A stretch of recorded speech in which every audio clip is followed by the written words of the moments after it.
now that the session is being recorded, let's kind of look at some of the responses that you guys have given.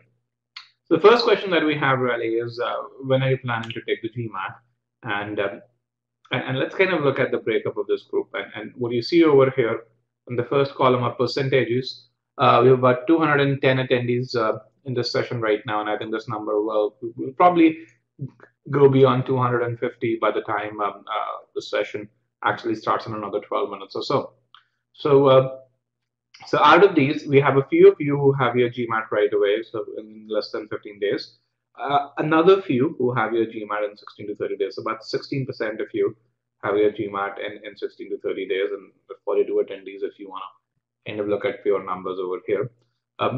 Another 20% or so in a month to 45 days, and 46 to 60 days is a very, very similar number, as you guys can see over here.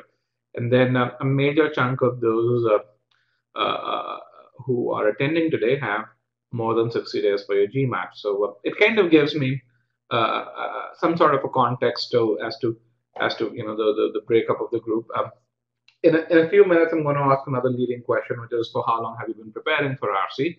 And then we'll see that there's some sort of a reverse correlation between the length of time that people have been preparing for RC versus the number of days that they have before their exam. But again, if you fall in the first two categories, which is 15 days, less than 15 days, or 16 to 30 days, and if you're truly looking to improve on RC, do one of two things: apply the strategies that you learn in this session, and or B, look at our e-GMAT RC course. The second question, which is very important, which again we kind of look forward to, is the breakup of this group. And what you really see is we have a significant number of verbal like prep students. We do also have a good number of verbal online students. And then we have a good number of folks who've registered for this session, so who are registered on e-GMAT.com and probably are taking the free trial. And then we have folks who've heard about this session either through GMAT Club or Beat the GMAT or through other sources. So welcome, everyone. For those of you who don't belong to the first two categories, VLP students or e-GMAT students, what I would really just say is, if you like this session, and this is a fairly heavily attended session, so even if you like this session, and if you're looking for considering a GMAT course, I can guarantee that you would love the paid sessions because they have very few participants. With that, let's kind of get one very, very simple question, just to kind of get a profile of the group when it comes to reading comprehension. So when you think about RC, what comes to your mind? And you can choose two options over here. So I'll let the group respond. So the four options that we have are: RC is A, my worst nightmare; B, my best performing section; C, the section, an average section; or D, the section that will get me 40 plus.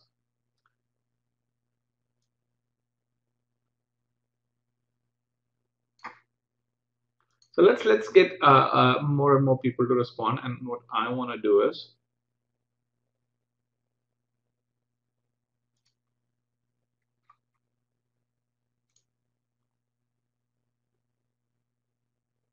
so we have 188 folks who've responded to RC for me is. So let's look at this. Let me broadcast the results over here. So we have about 40% of you who consider RC as your worst nightmare. Remember, you had to choose two options. So at least 40% of you chose the first option, my worst nightmare. There are very few who actually consider it to be the best performing section. And then we have a good number of you over here who consider RC to be the section that will get you to over 90 percentile on GMAT verbal. 40 plus out of 60 is over 90 percentile. So that's wonderful. I'm gonna delve on this. This is a very, very important statistic that we look at. But with that, let's get right to the session. So once again, very briefly, the logistics of this session.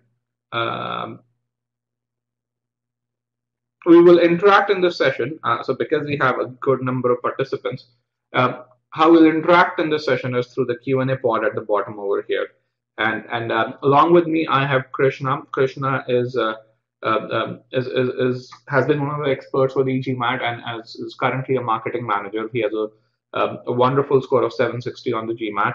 And if as you have questions, Krishna would be is a co-host, and he'll be able to respond to those questions, so that you still get your answers while without impacting the flow of the session. So essentially, this session really has three parts, and the first part, I'll just give a brief intro to the to who we are and what is it that we do. It'll probably take about 8 minutes. 10 minutes is probably 12 minutes is probably too long. And then the fun will start, and we'll talk about not SC strategies today. And clearly, when you copy presentations from one session to the other, you should take care of that. So we will discuss one very interesting RC passage, a passage that belongs to a topic that you all love, which is gun control. So and that we'll discuss that for about 100 minutes. It's a reasonably engaging 100 minutes or so, and then at the end of the session, we'll have about 20 minutes for Q&A. Now, the key thing is in these 100 minutes that we'll have, which will, I'll tell you, be very engaging. What you should focus on is not to really say, hey, I have to be the best in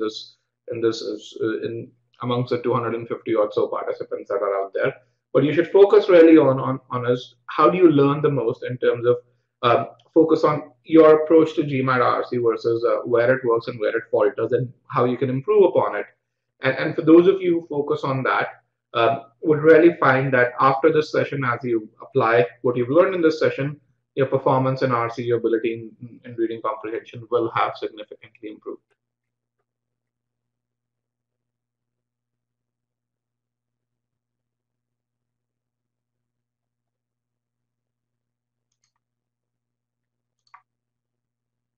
All right, with that, let's move forward.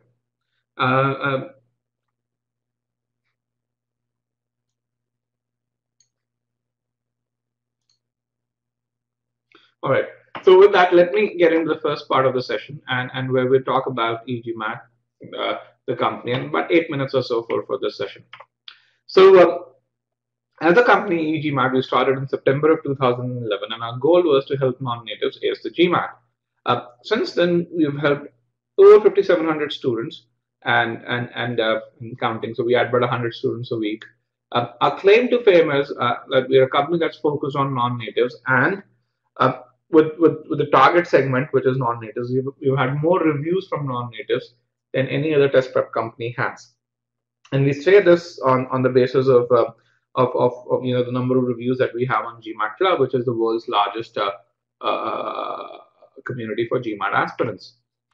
And again, the reason why we've been very successful with non-natives is, first of all, our courses are designed for non-natives, and on top of that, for those of you who are e-GMAT students, and for those of you who are registered users of e-GMAT, they would realize that our courses are fantastically audiovisual, and for working professionals, that's a boom, because after long days of work, you can come in and still study with our courses for a couple of hours and be super focused, because they engage not just your ability to read, but your visual cortex as well as your auditory cortex. And the reason they do that is because they're fantastically audiovisual. And what makes all of this possible are the people behind e-GMAT. And when it comes to the people behind e-GMAT, one of the approaches that we have followed, and I'm very proud of this approach, is that we've chosen to hire not just the best and the brightest, but making sure that we get the best and the brightest as full-time employees with e-GMAT. So, which is very different from most of the other test prep companies, where 80 to 90% of their staff is part-time and is only engaged or mostly engaged during the time when they're teaching. At e-GMAT, we have about 10 full-time experts and who spend about 80 to 90% of their time in research and development and making sure how we can do better in helping you ace the GMAT. Who are non-natives? All right, great question. Non-native, as per our definition, are folks who haven't done their schooling, and when I say schooling, K6 to K12 in USA, UK, Australia, New Zealand, and Canada. So if you haven't done your K6 to K12 in these 5 countries, you are a non-native. You may have done your undergrad over here, you're still a non-native if you did your K6 to K12 outside of these countries. So some data point I talked about more non-native success stories. You can really see the numbers out there, and again, pretty much all the major test prep companies are out there. Not only the number of reviews or success stories, but we also have the most number of debriefs, and this is a statistic that was computed by GMAT Club based on the number of debriefs that go on the shared GMAT experience forum, and again, you can see the numbers out there, um, another piece that we really do is, and a lot of people ask about this to really say, hey, you guys have reviews, others have reviews. How do we know? These are real people and these reviews are real, because you can just paste a picture and write something around it. So one of the things that we did was we asked our students to see if we can use their LinkedIn profiles and link them to our reviews. And so this is something that we've done on our website. So as you go into the testimonials or the review section, you can really see people's LinkedIn profiles out there, and you can see the person behind it, what he or she is currently doing, and a few other things. If you want references, I think you can probably contact them through LinkedIn if you are within their network. A few other things, and I'm very proud of this slide, and this is, I'd say, a partial slide or so, but a few things about e-GMAT faculty as you look at this, and I know it's a bit difficult to read over there, but everyone that you see over here is a top ranker. So this is me, by the way. And one of the things that I want to really emphasize over here is these people work full time at helping you ace the GMAT, and the reason they do it is because they love helping you ace the GMAT. They love the education sector, and they love the emails when we get from you when you've taken our course and succeeded. As I said, this is a partial list. We've added about 6 more faculty members to this list. This year, in fact, we recruited on campus from IIM Calcutta and ISB. In addition, we recently had someone who is from IESE Spain and has done an exchange program with Chicago Booth. So again, getting the best people and making sure we get them full time is what our focus is. In terms of a few other achievements by our faculty, we've been rated the best presenter. We have probably the most number of followers on GMAT Club on the verbal section, most number of kudos on the verbal section, and yeah, so and the list goes on and on. We fundamentally offer 2 kinds of courses, and really they are for 2 different segments. The first course that we offer is what we call as Verbal Online. Verbal Online is a course that is designed for people who want to study at their own pace, who want. So think of it as this way: if you are someone who's looking to study from a book, and you wanted something that's much more comprehensive, that's much more effective, especially if you're a working professional, then Verbal Online is the course for you. It is actually our most popular course. And it includes our sentence correction, critical reasoning, reading comprehension, IR course. It provides you with 5 mocks or so, lots of practice. For GMAT Club members, you get GMAT Club tests free of charge. Verbal Live Prep is the world's best classroom course, and so it includes everything that Verbal Online offers. In addition to that, it adds on top of it about 36 hours of live sessions just on GMAT Verbal, as well as it adds 4 workshops. And what to understand what workshops are, just go on our website. It's an innovation that we have, in addition to the test prep world that I think no other company offers. So let me ask another question. How many of you over here are retakers? Let me put in a poll question here. How many of you are retakers? Yes, no. For retakers, or for those of you who have taken the GMAT once, Verbal Live Prep offers a 4-point score improvement guarantee. What it really means is that if you have, let's say, 30 out of 60, and on the verbal section is scored out of 60 on GMAT, we guarantee that your score would improve from 30 to 34. If you have a 32 out of 60, we guarantee it will improve to 36. Otherwise, you get your money back. Here is the April batch calendar. This is the session that we are in right now. And as you can really see, the overall calendar is super comprehensive. Every section that we have is catered to very well. One of the other innovations that we really did was gave you flexibility, and in an online format, you can really do that, where you buy verbal live prep once, and you can attend multiple batches. In fact, you can attend up to 7 or 8 batches. But for those of you who purchased verbal live prep just now, you can attend the current batch, the next batch that's starting on May 10th, and the following batch that starts on June 7th, and then on. The subscriptions for 6 months. Till then, you can attend every course that you want, probably about 200 hours of live instruction. Again, it gives you the flexibility and to work at your own pace. Okay, a couple of very good questions that are there. So the first question was about instructors. Why hire from IIMs for GMAT?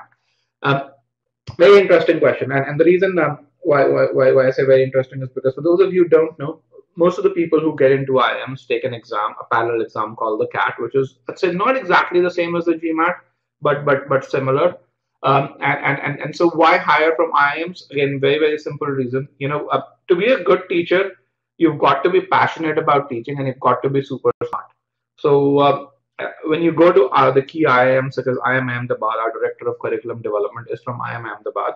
He has a 99.97 percentile on the CAT, and he's a guy who, without studying for the GMAT, scored a 760. But just a GMAT score is not a testament of a good teacher. I can tell you we've rejected a few students who had a great GMAT score but didn't have the aptitude for teaching. So why hire from IIMs is because you get people who are very passionate about education and are willing to put in a career in this field and have the diligence to be a teacher. And I'll be very frank over here. When it comes to the GMAT, you're not doing rocket science. So what leads to success of students is if you're diligent enough and if you're focused enough to understand why students falter and come up with strategies that help prevent those students faltering. The second question is why is the score improvement guarantee only 4? So by the way, it's not only 4 is a pretty big number. As per the GMAT, the average retaker improves by about 1.8 points on a scale of 60. So the guarantee that we give you is 4 points, which is 250%. And the reason we are able to give this guarantee is because the average e-GMATer who takes VLP, verbal live prep, is able to improve by about 6.5 points. This still allows us to give a 4-point guarantee and still keep our return rates to less than 1%. So think about it as a bell curve with a mean of 6.5 points and a standard deviation of about 1.5 points. Again, just look at what verbal live prep offers over here. Super comprehensive, and when it comes to other test prep courses, in terms of the number of live hours, in terms of the guarantee that we offer, the number of practice questions, it blows them apart.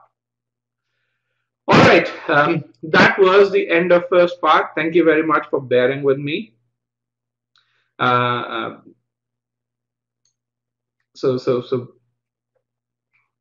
we will be happy to share the April 26th calendar at the end of the session. A couple of other questions, Lisa. Yes, I said 5,700 students. What's the hit rate for verbal online and verbal live prep? Ashish, if you'd be great. It seems like an interesting question. Could clarify when you say hit rate. What do you mean by that? Now, if your answer is average score, then that's a very it's a varied question to answer. What we look at is score improvement, and really that's the right metric to look at, because not everyone wants to score 700 and not everyone wants to put in the effort to score 100. The key metric when I look at the effectiveness of our approach is to really say at what point does a student start and By putting in a certain amount of effort, where does the student end up? We've had students who started at 5:30 and have ended up at 6:80 and have been super happy. We had a guy from Russia who actually took every other prep course out there and was never able to improve beyond 620 in his 5 attempts, took our course and improved to 680. And he was very happy with that. So in terms of the average score improvement, the very fact that we have 3 times as many reviews as any other test prep company when it comes to non-natives kind of shows the effectiveness of our approach.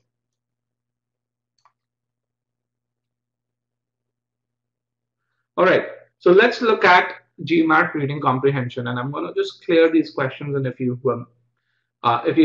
your question is still unanswered, we will keep about 20 minutes towards the end to answer any questions. All right, so let's understand what your current RC approach is.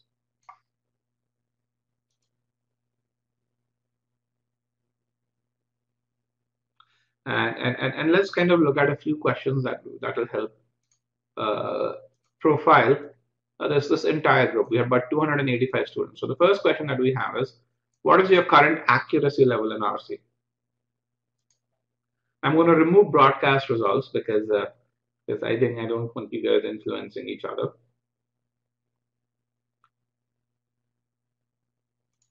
And I'm going to monitor some of this data over here.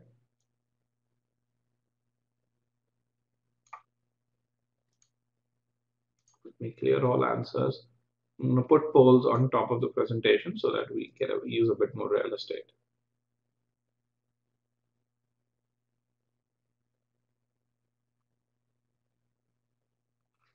All right. So once again, guys, if you are in the session, participate wholeheartedly and make sure that you get the most out of it.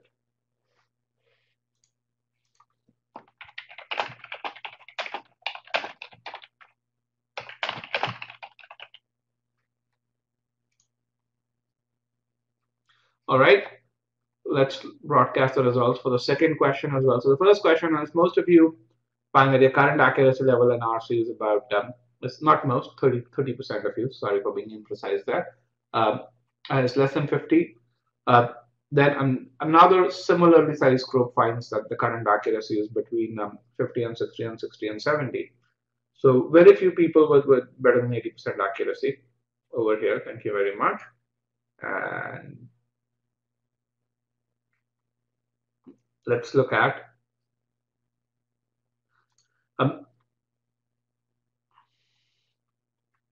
how long have you prepared for reading comprehension? So again, most of you have kind of started your preparation. I see that the group that is there is in 0 to 15 days is about half of you. Then the other half is 1 month or more. So I think those who are in that category of 1 month or more, you probably have spent a significant amount of time on RC. You've spent less than 15 days. You probably haven't done a whole lot of RC.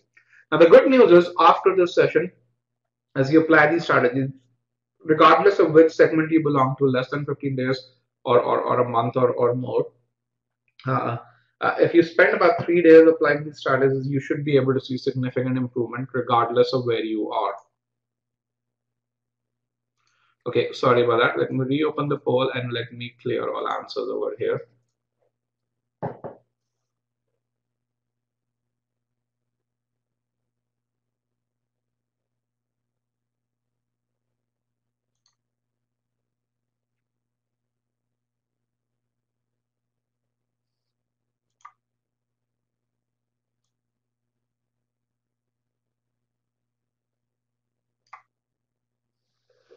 All right, let's get a few more responses.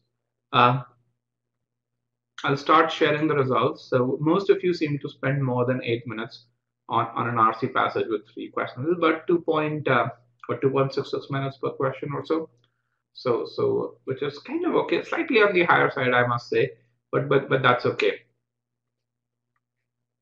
So thank you very much for responding to the poll questions. So with that, let's move forward. So what we're going to do in this is we're going to actually change gears, and instead of me speaking, we'll have you act on things. So you guys will read one RC passage, and I'll give you about 6 minutes to read that passage, and then you're going to answer three questions uh, on that RC passage. So that's what we'll do up front. So you'll answer three questions, and then we'll analyze that RC passage, and we'll really see how you approach those questions versus how I approach these questions. So with that, are you guys ready? Let's move into the Q&A phase. And I'm going to move the chat window over here. Here is the RC passage. First of all, you see you guys can scroll up and down. So to read the passage, I think the font's pretty clear. And with that, let me get the first question over here.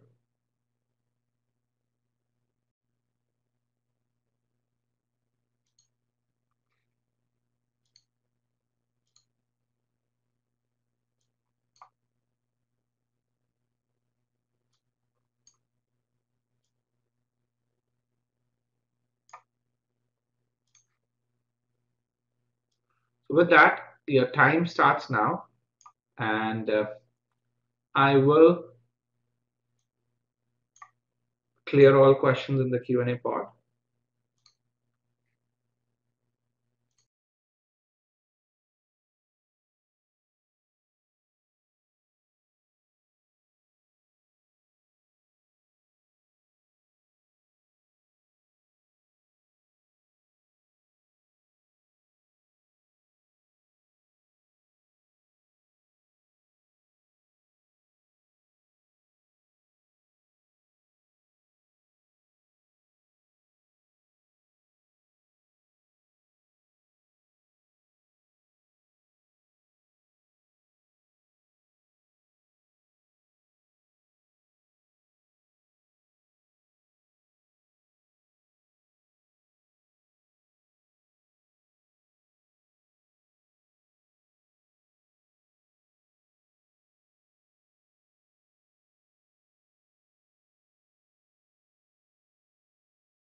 another 60 seconds left for this question.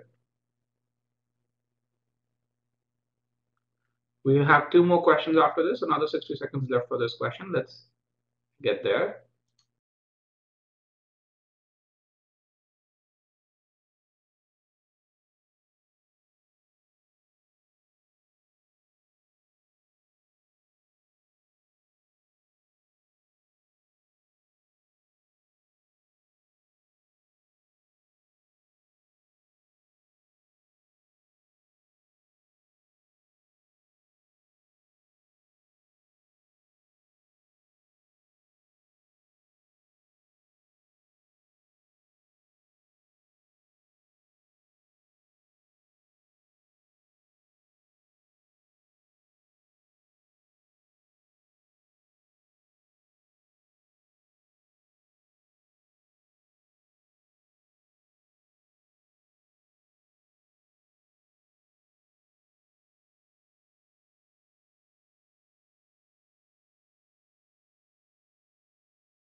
Five, four, three, two, and one. Let me close the poll. Let me get to the next question over here.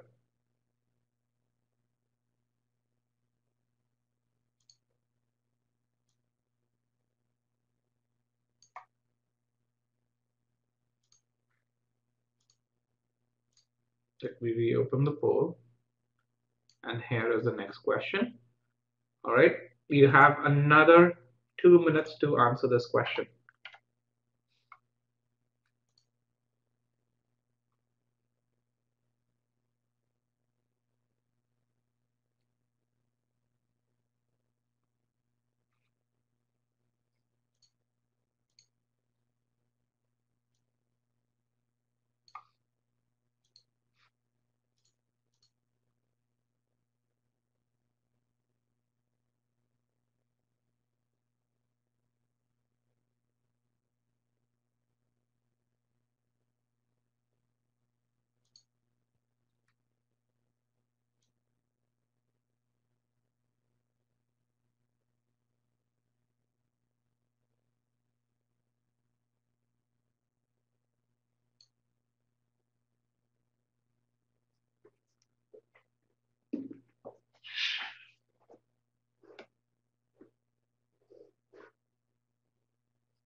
All right, last 18 seconds or 10 seconds.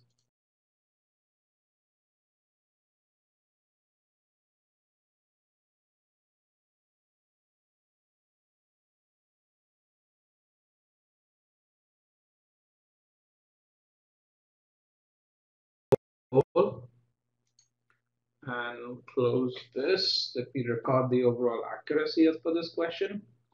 And thank you very much. Let me bring in the third question.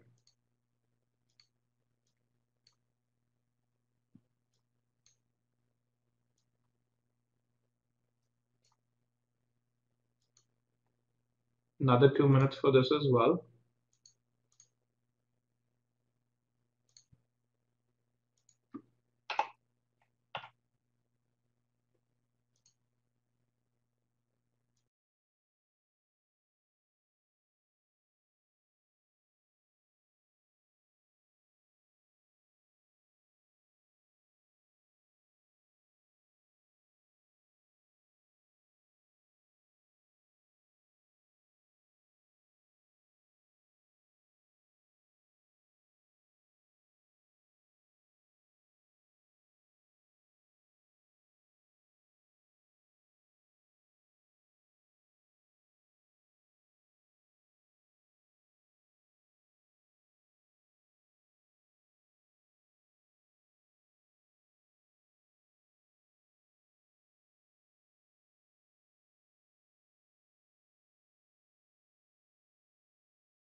let's close the poll.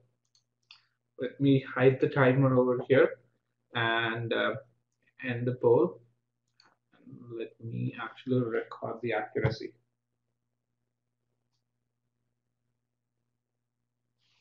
Okay, behind this. So let's get some emotions. So how was this passage? And this is just a very open-ended question. It's just how you felt while you were solving this passage. So get a few answers here.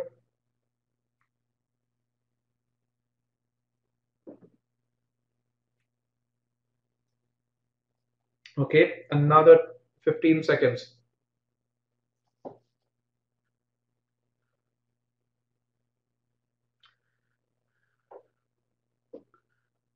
5, 4, 3, 2, and 1. Let me broadcast the results. We have 180 or so responses. And I'm just going to end the poll just because, not because I don't need any more responses, but because unless and until I end the poll, it's going to be very difficult for you to read those responses. So we have someone who's super precise, and I think this guy probably is pretty decent in math. Says it's a 720 difficulty level. About 700, about 750. So the first time that I'm hearing 720. So very interesting. But really good in terms of difficulty. Too many jargonic words. Lengthy, yes, this was a lengthy passage. But we gave you enough time to comprehend that, and very long, and it required strong concentration to comprehend. Someone said interesting in the sense that it presented contradicting views. So let me see some. Please, okay, Shashank wants to know my opinion. Yes, it was. Most of you are very right, to be very frank. This was a difficult passage, and the results in a way show that. So I'm going to share about the accuracy levels. The passage used a lot of words that were not common in everyday language. Yes, well, I wouldn't say it used a lot of words, so it's not a it's not an LSAT or one of those crazy GRE passages that are super difficult. But it does have some difficult vocab with it. But one thing that you would really see is you probably don't need to understand that vocab to understand what's going on in the passage, and we'll look at that. And but pretty much the common emotion as it was lengthy, it was difficult to read, right? And but yet I think what I'd really say is just purely in terms of pure numbers.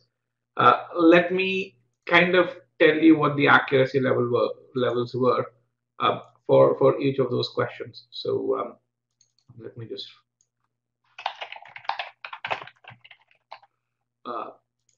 share the stats, increase the font so that it's a bit more legible. Question 1, the accuracy level, I think if I remember correctly, was 52%, not 42. Question 2 is where the main point question where you did the best. The overall accuracy level was 57%. And question 3, which was an except question, the accuracy level was 16%. So question 3 is kind of where you actually faltered, but overall, I think first 2 questions you guys did reasonably well, despite this being a fairly difficult passage. So we're gonna hide this. Let's look at a few more things over here, so tell me, what is the process that you follow to solve reading comprehension questions?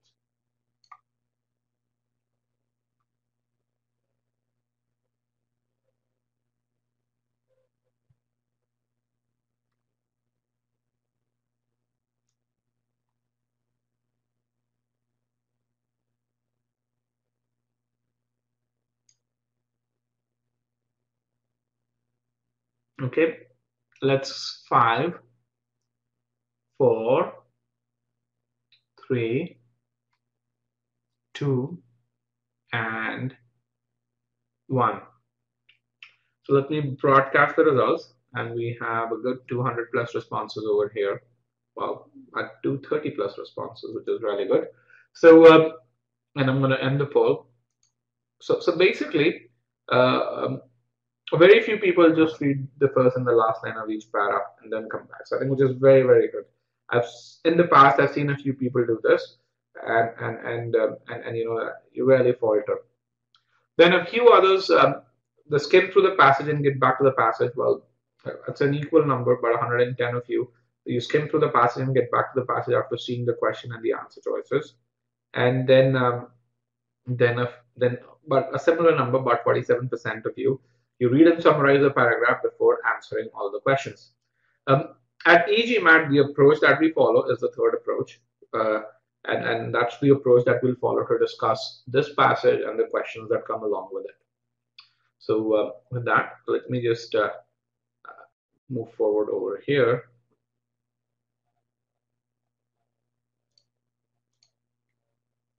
Just clear all questions and make sure you guys have already seen this. So let's come over here. So at e-GMAT, the approach that we follow, and what according to us is the optimum approach for RC, is where you read and comprehend the passage well enough to create a summary of it. So you may not know all the details, you may not remember everything from the passage, but you understand the transitions well enough. You've gone through the passage in that detail, and where if someone asks you to draw a passage map, you should be able to do so. And to understand what a passage map is, look at our main point files in the e-GMAT free trial. They'll tell you, and we'll look at what a passage map is over here also. So once you read and comprehend the passage well enough to be able to understand a passage map or a passage summary, as you approach each question, we want you to pre-think the answer and to really say, what could the answer be? Now, 90% of the time, your language is going to be different from the language in the answer choices. But I'll also tell you that 90% of the time, uh, you would have enough content if you've done the first part well for you to be able to reject 3 or 4 answer choices right away. Okay, depending on the difficulty level, depending on how well the answer choices are constructed, and you'd be able to see that. And then, of course, you eliminate and get to the right answer. So this is at a very, very high level um, our process. Uh, no, not necessarily. So SW, and I'm sorry I can't get your name, says for that you'll have to read the question first. Not necessarily, for this step you don't need to read the question, and this is kind of where you spend a lot of your time. For this step, you definitely need to read the question. So you've got to pre-think the answer over here. Gas says, what's the average time to read the passage for someone who scores 700 plus? And the answer is it varies. It depends on who you are, and I think that's where I'm going to go to in the next step. By the way, we have a very nice a session which is called Strategy Session 2, where we talk in depth about timing and how much should you worry about timing when it comes to various questions, and we do show some calculations over there. Okay, so let's look at and let's understand why do people falter in GMAT reading comprehension, or let me actually ask, and this is a very personal question that I think you should just write it down. Sometimes it's better. And this question is more for those who are not. Let me rephrase it properly. Hold on.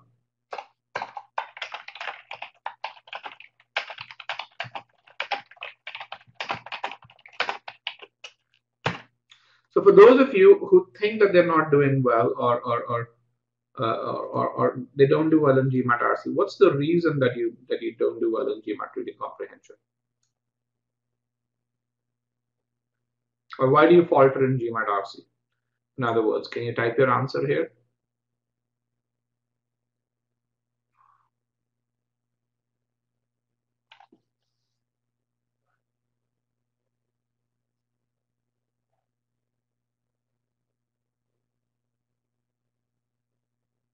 Let's get we have got 71 answers. Let's get about 150 answers or so.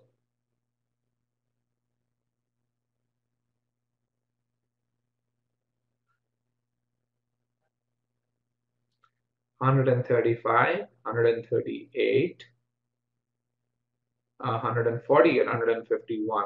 Great. Thank you. Let me broadcast the results and end the poll. So let's look at some of the problems and let's see if we've been able to identify most of those on the slide. So first is not able to fully comprehend the passage. Okay. The second one is vocab makes the passage difficult to comprehend. Again, the fundamental problem seems to be comprehension, and the causes could be multiple. Again, for those of you who are wearing the CR hat, the outcome Y seems to be comprehension. The causes X seem to be multiple for various reasons. And you know, a lot of you presented timing as an issue, but there are other issues which lead to lack of comprehension, which is whether you have poor concentration, whether the topic is something that you're not interested in, etc., etc., etc. So let's kind of look at this. So losing focus, timing, concentration, and and what are the last piece? Vocabulary. So I think those are the four things that you guys have mentioned. Let me just put it in a notes pane over here. Hold on, guys. Just name the note.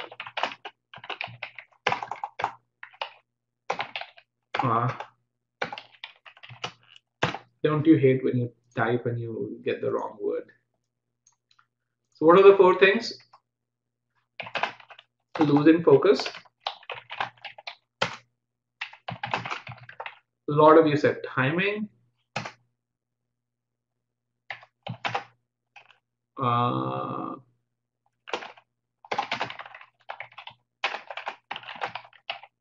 Lack of interest, and the last piece was vocab. Right? So these are the reasons why you said you falter, and I think the reasons that we said why people falter and cannot comprehend. So these are the causes that lead to lack of comprehension. I think we've covered that, and according to us, you lose focus when you're not an active reader, or you lose focus or you don't read actively when you see a passage which is about a topic that you're not familiar with, and that certainly increases your blood pressure. And okay, we have vocab over there. A couple of things that I kind of didn't see over here, which I felt was the fact that you don't know how to approach a particular question type, or the fact that you've committed a silly mistake. So very few of you talked about these two, but a lot of you talked about this part over here, where the various causes for lack of comprehension. Okay. One thing that I've also heard is that people say, I'm not a good reader. I'm not an avid reader. I'm not a voracious reader. And let me tell you, when it comes to GMAT RC is purely about being objective. And whether you are a voracious reader or not, it doesn't matter as much. And we'll talk about a few reading strategies which you should apply to all passages. The first and the foremost reading strategy, which actually tackles item number 3 on the right, which is why falter, is to get completely immersed in the passage. Okay, regardless of whether you're interested or not. I mean, you guys are studying business, right? And business, your only objective is to make money, regardless of how you go about doing that and make money consistently. So you're taking the exam, you have to make sure that you ace, most passages, most questions, and you get a good score. You have to make sure you get a good score, and you need to ace RC to do that. So regardless of the topic of the passage, tell yourself you will get immersed in the passage. Tell yourself this is something interesting, right? So that's something which is very important, and that's an attitude thing. There's no skill out there; it's an attitude. The second piece is which actually leads to improved comprehension, which leads to you not losing focus, is your ability to summarize what you've read and predict what's going to come next. And how do you go about doing that? You do that by pausing along various points in the passage and looking at keywords and predicting what's going to come next. Now, the nice thing about understanding what each keyword does, for example, however does, what but does, what neither nor do, is that once you see a keyword, you can predict the thought, and even when you haven't read what's going to come, you have a fairly decent idea of what the author is going to do, and it does help improve comprehension, and it does help prevent you losing focus. So for those of you who really say you're not interested in the topic, you lose focus midway in the passage, and a lot of you said that. If you increase the usage of keywords by 20-25%, you would find that you don't lose focus as much. You actually get through the passage. Because frankly, RC passages are no more than 400 words. Okay. What are keywords? We'll talk about keywords, Vipul, as we read this passage, and I'm going to give you a list of keywords towards the end.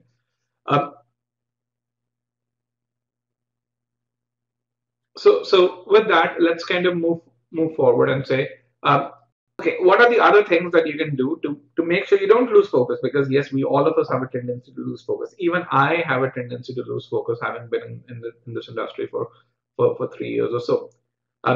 Another thing that you can do to prevent losing focus is make sure that when you see technical terms, and we have technical terms in this passage and other RC passages as well, that you shorten them and kind of give them names that are a bit more digestible, for lack of a better word.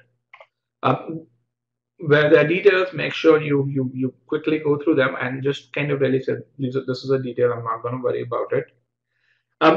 Another piece which is very important when sentences become convoluted is the ability to understand the structure of the sentence.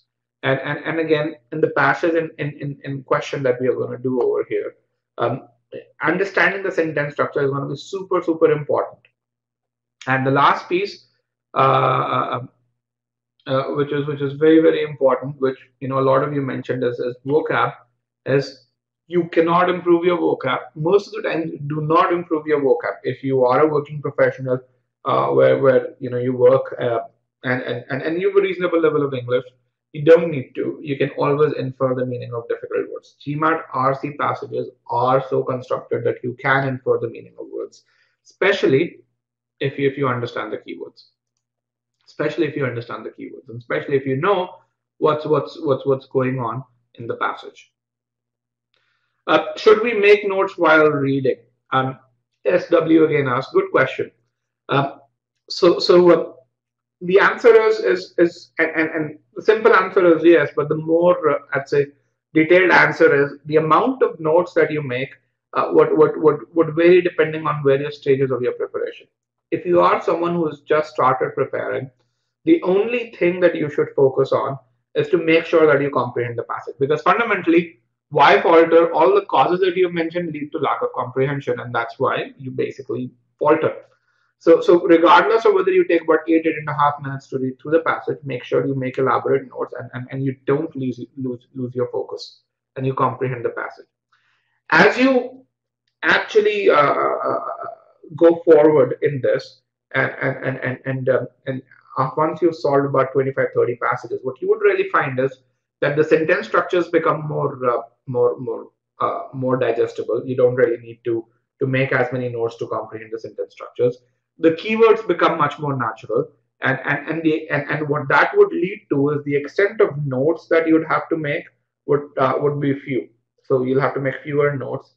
Again, especially for passages that are a bit more in the area where you're familiar with.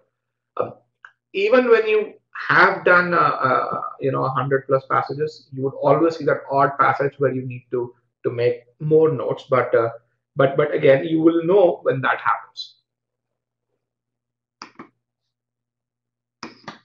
So Aditya says if he gets immersed in the passage, he becomes too slow in reading. That is fine. If you're just beginning to do this. Again, remember the time when you guys learned how to drive. During your driving, when you were learning how to drive, and even after the first few days after you took your driving test, you had your 100% concentration on the road, right? You did not do anything else. You made sure that these are the steps that you're going to follow to not falter. You made sure you're going to give an indicator as you took a left turn, or if you are in India, if you are in US, or as you took a right turn if you are in India. You made sure that you're going to, you're going to be on a lookout for all the stop signs, right? But after a while, and that did require a ton of concentration. But after a while, all this became second nature. So even if you're taking time up front, even if it's taking all your concentration, that's okay. So at e-GMAT, for those of you who are e-GMAT students, we have 5 files on reading strategies, which talk about all of these strategies in detail. Make sure you go through these files throughout. Make sure you go through these files at least twice. Otherwise, you won't get it. Another piece, we're looking for improvement over here, and there's what I call as the improvement triangle that exists. And this is, this is not something that's purely based on my research, but there's a lot of research that goes on success. If you want to improve, if you want to change from where you are to where you want to be, I think there are a few things that need to happen. First of all is belief. Belief in methods that you believe will lead to success. If you don't believe the reading strategies, then regardless of whether you apply them or not, you're not going to be successful. So you've got to have that belief. The second thing, just belief is not enough. That belief has to be translated to behavior where, you've got to apply them. Just knowing them is not going to help you improve. And beyond this, you need the desire. What desire does is it actually ties belief and behavior together. And it ensures that you stay focused while applying. You may take these reading strategies today. You may apply them on 2 passages now. And then you may apply them on another 5 passages a week down the line. It's not going to lead to success. But what desire does is it will ensure that if you believe in these reading strategies, you will apply these reading strategies right after this session and for the next 2 to 3 days on 10 to 12 passages. And that is what would lead to success. And I think this is not just about RC. This is about, whether it's SCCR, whether it's pre-thinking in CR or the meaning-based approach in SC. You've got to have these 3 attributes to be able to change the way you do things and to have a significant impact on the outcomes that you're looking for.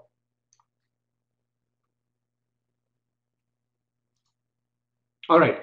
With that, let's now get into the passage. So hopefully that kind of was a decent introduction to our approach to RC.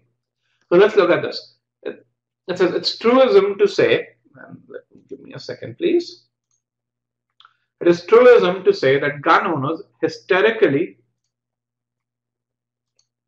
oppose controls that are essentially indistinguishable from those they would readily support if the object of regulations were automobile and not guns.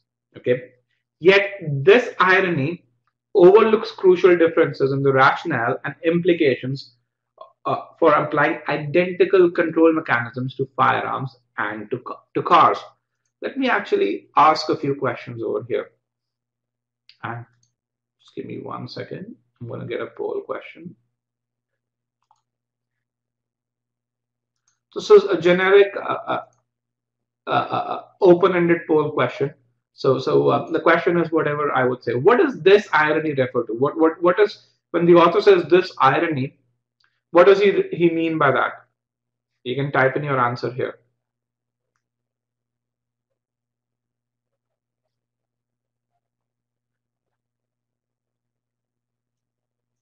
Okay, so I am getting some good answers.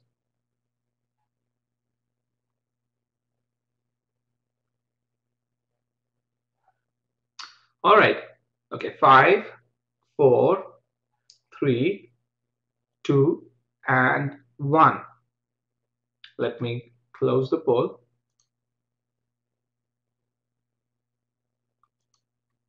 And let's look at some of these. So some of you actually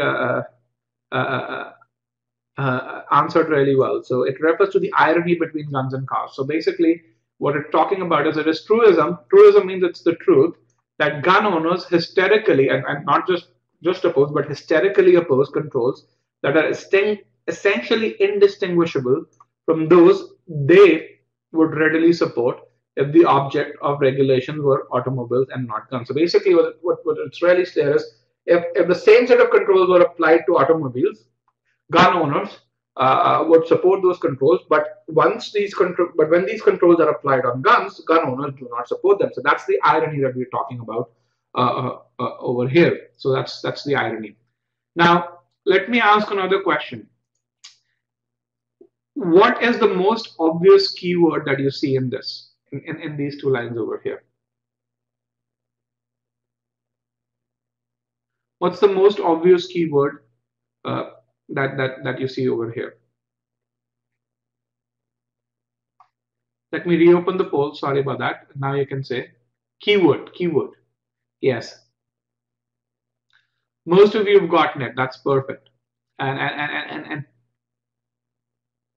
let me broadcast the results. The keyword that we're talking about is yet. And let's kind of look at this over here. So we've already discussed this.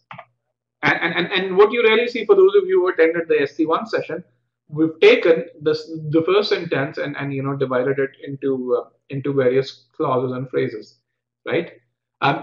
So basically, in the first line, the author says, gun owners oppose controls for guns, the same controls they'll approve for cars.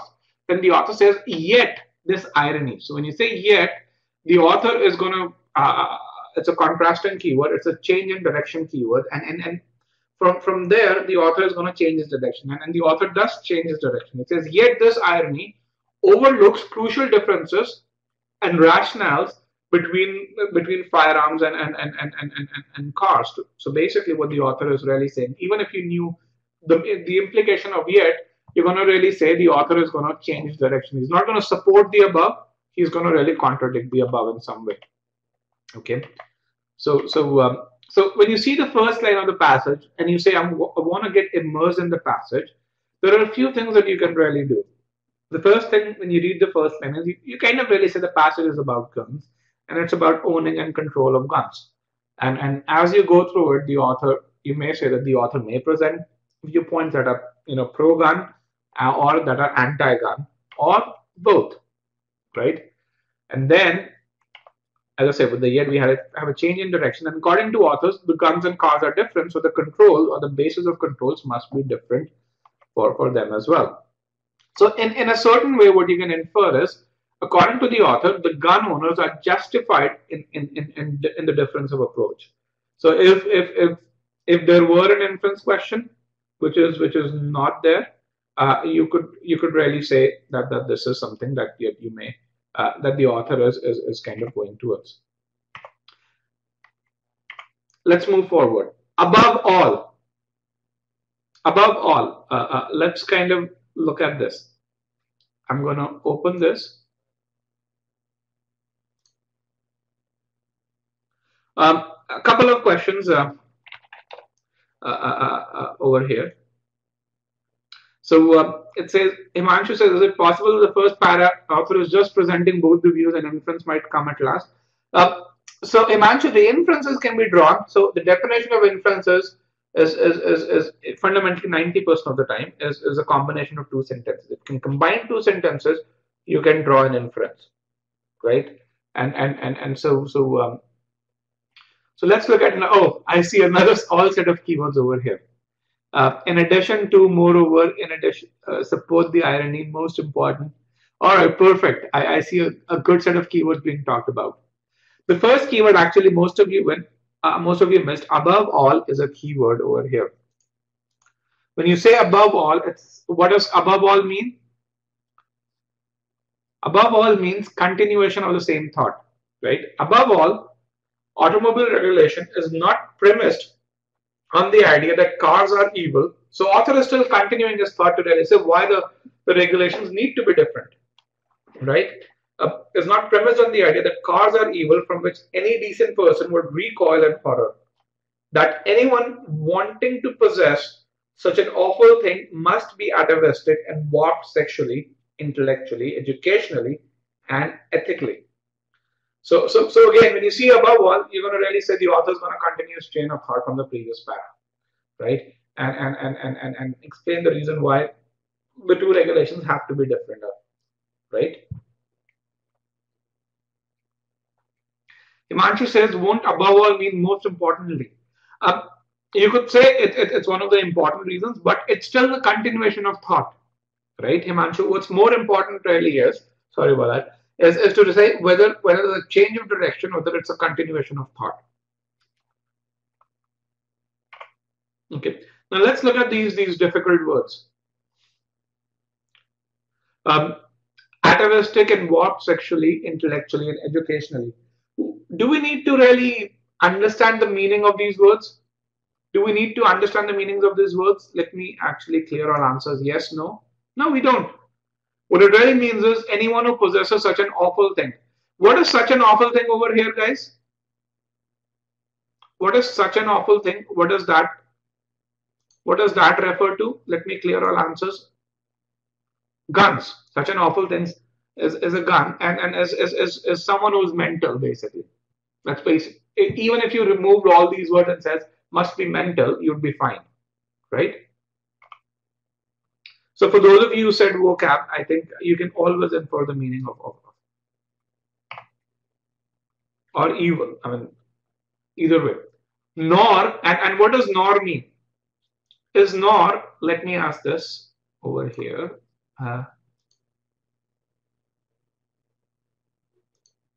When you see the keyword nor, what is the direction of the passage? Is it change in direction or the same direction? When you see the keyword nor.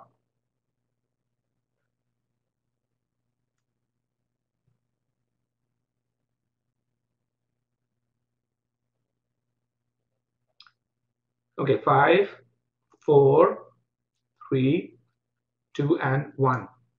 So 90% of you are right. Nor is continuing the same direction. When you see something that says neither X does this nor Y, so you're talking still about neither X does this nor Y does this. So it's the same direction, right? Neither X has applied to Harvard nor has Y. It's the same direction. It's not a change of direction over here. Nor are driver licensing and car registration proposed or implemented in ways to reduce radically the availability of cars to ordinary citizens or to secure the ultimate goal of denying cars to all but the military, police, and those special individuals whom the military or police select to receive permits. So basically, again, the author further accentuates the differences between the controls and the purpose of controls for cars and the purpose for controls for guns. So again, the author is continuing his train of thought. So far so good. Everyone's with me.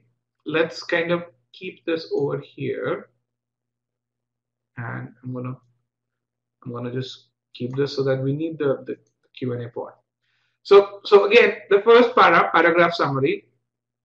The author first starts with, yes, gun owners have opposing views about similar controls for guns and cars, but then the author says that the differences are justified, and he gives reasons why the differences are justified, right? And so I think we've gone through this. But if the summary that you were to have after this para was this. Yes, it does. Let's move forward. But those are the terms, okay? So, but, what does but do? Change in direction or same direction? I'm going to remove the broadcast results. Pretty much everyone got this right.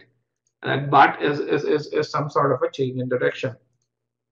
Okay, and again, remember, so if you know the keywords beforehand, as you read the passage, you can predict the direction of the passage. But those are the terms many prominent and highly articulate gun control advocates. Now, gun control advocates is a long term. You can call them GCA. GCA have insisted on using over the past decades. Now remember, has a difference over here.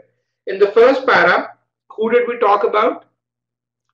And I'm going to really put in this over here. In the first para, who did we talk about?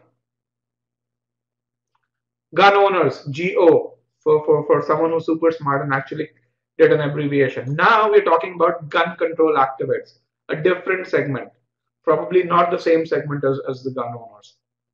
Okay, but those are the terms many prominent and highly articulate gun control advocates have insisted on using over the past 3 decades in promoting any kind of control proposal, no matter how moderate or defensible it might be when presented in less pejorative terms. Again, I don't know what pejorative is, but this part over here, no matter uh, how moderate and defensible it may be, what does this it refer to over here? What does the it refer to? This term it. Not guns, but the control proposal. Not guns, but the control proposal. Most of you have gotten this right again. Right? It doesn't refer to the GCA, not the advocates, but the proposal that they're putting forward. Okay. So the first thing, again, we've already seen, but is a change of direction, right? The author introduces GCA. We've already talked about that, and again, shorten it, and fundamentally, the detail really says, regardless of how you phrase it, because so what are those other terms? What does this refer to? Those other terms. Can someone tell me? What are those terms? What terms are we referring to over here?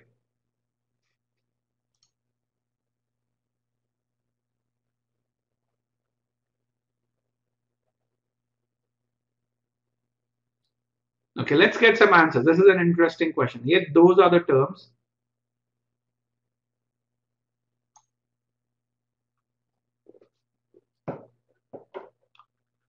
I'm going to give you another 5 seconds. 5, 4, 3, 2, and 1.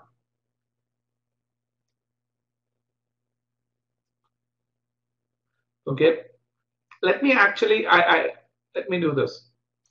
Let me create a poll question, and I may not be super precise, but I'm going to try and be super precise.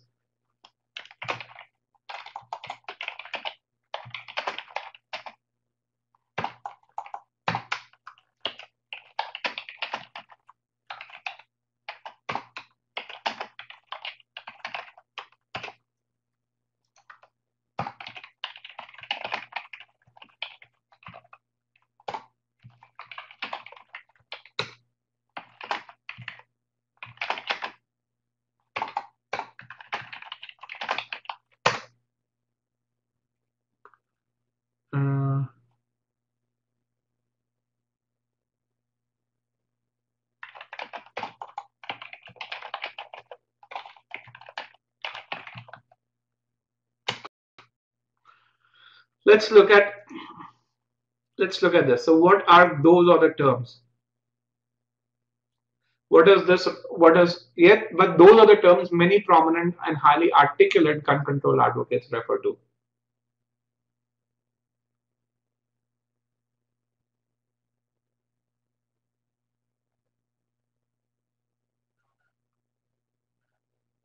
Okay, let's get 150 responses here.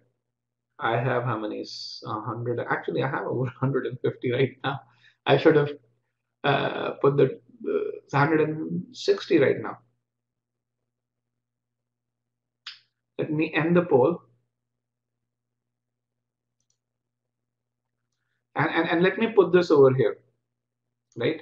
And I'm going to bring the chart pod over here and very, very brief. Actually, we can do this. Sorry about that. Hide. Let's look at choice A. But those are the terms many prominent and highly articulate gun control advocates have insisted. Okay, would gun control advocates insist on the difference between automobiles and guns? Would gun control advocates insist on the difference between automobiles and guns? No, right? Right? Okay, then the second thing. Have we talked about so far in the paragraph any terms of gun control? Have we talked about any terms of gun control so far?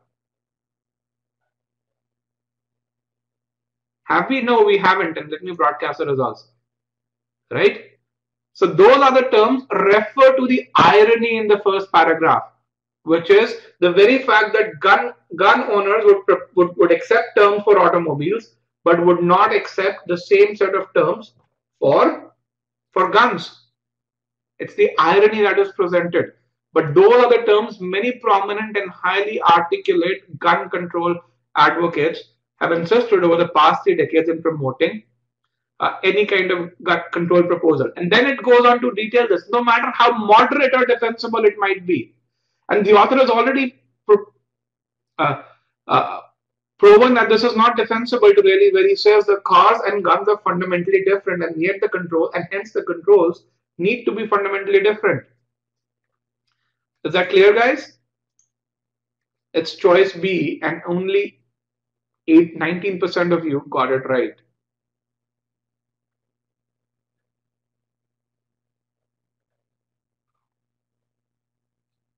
Well, it wasn't easy given the group, I must say.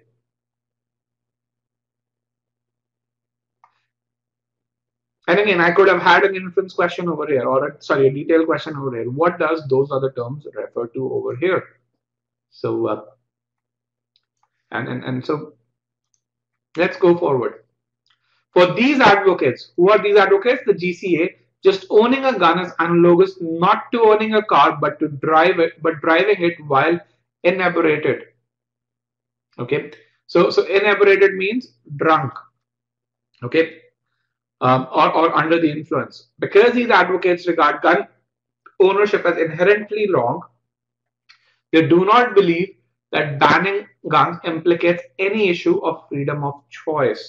So again, the author now talks about GCA, and you know, as I said, you can infer the meaning of what inebriated means. But fundamentally, GCA thinks that guns are bad, right? And GCA uses this irony that was presented on the first line of first paragraph to push their agenda. That's fundamentally what this is there. Another keyword, because, and because always leads to a cause and effect relationship. And what the author is saying is, because these advocates regard gun ownership as inherently wrong, because X, hence Y, they do not believe banning guns implicates any issue of freedom of choice. Okay. So let's kind of move forward, and let me bring in our question, a short answer question type again, so that we can get good qualitative inputs from you. Clear all answers, and this is a clear field now. Nor, again, what does nor mean? What did we learn? What does nor mean? Same direction, yes. Nor for the same reason do they think that interests and desires of those who own or want to own guns are entitled to any consideration. Okay, another keyword over here. Okay, and when you say, and again you can read the explanation. For instance, Arthur Schlesinger Jr., Harriet Van Horp, Republican, Fortree Stock, Dr. blah blah blah, some bunch of 4 people, and or 5 people over here, deny that the interests of gun owners, again we're still talking about gun owners who very important, deserve respect or consideration on the ground that gun ownership cannot involve real choice. Why? Because again, remember, there's a cause and effect.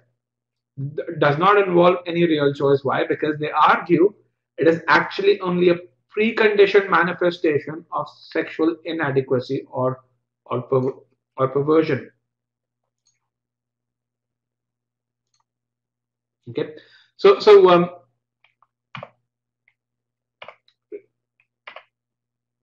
preconditioned manifestation of sexual inadequacy or perversion. So let me ask this last piece over here. I'm going to actually put in a poll question, and let me put.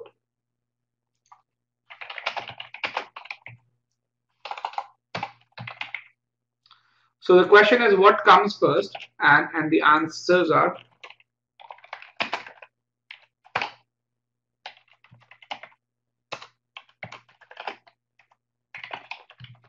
what comes first? The sexual inadequacy according to the passage comes first, or according to these people, or gun ownership? What comes first?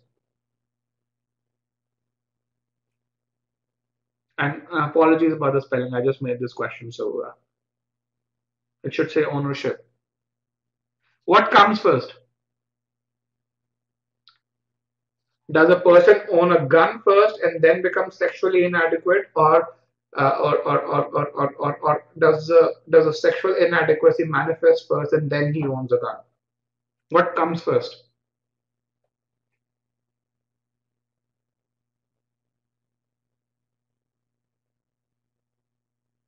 Five, 4, 3, 2, and 1. And I urge you to read it again.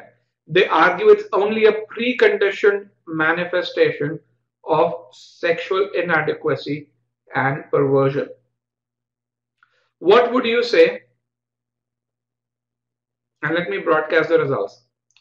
30% of you think gun ownership comes first. 70% of you think sexual inadequacy comes first. So let me ask.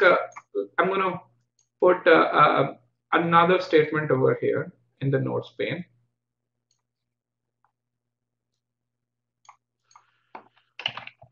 Common cold is a precondition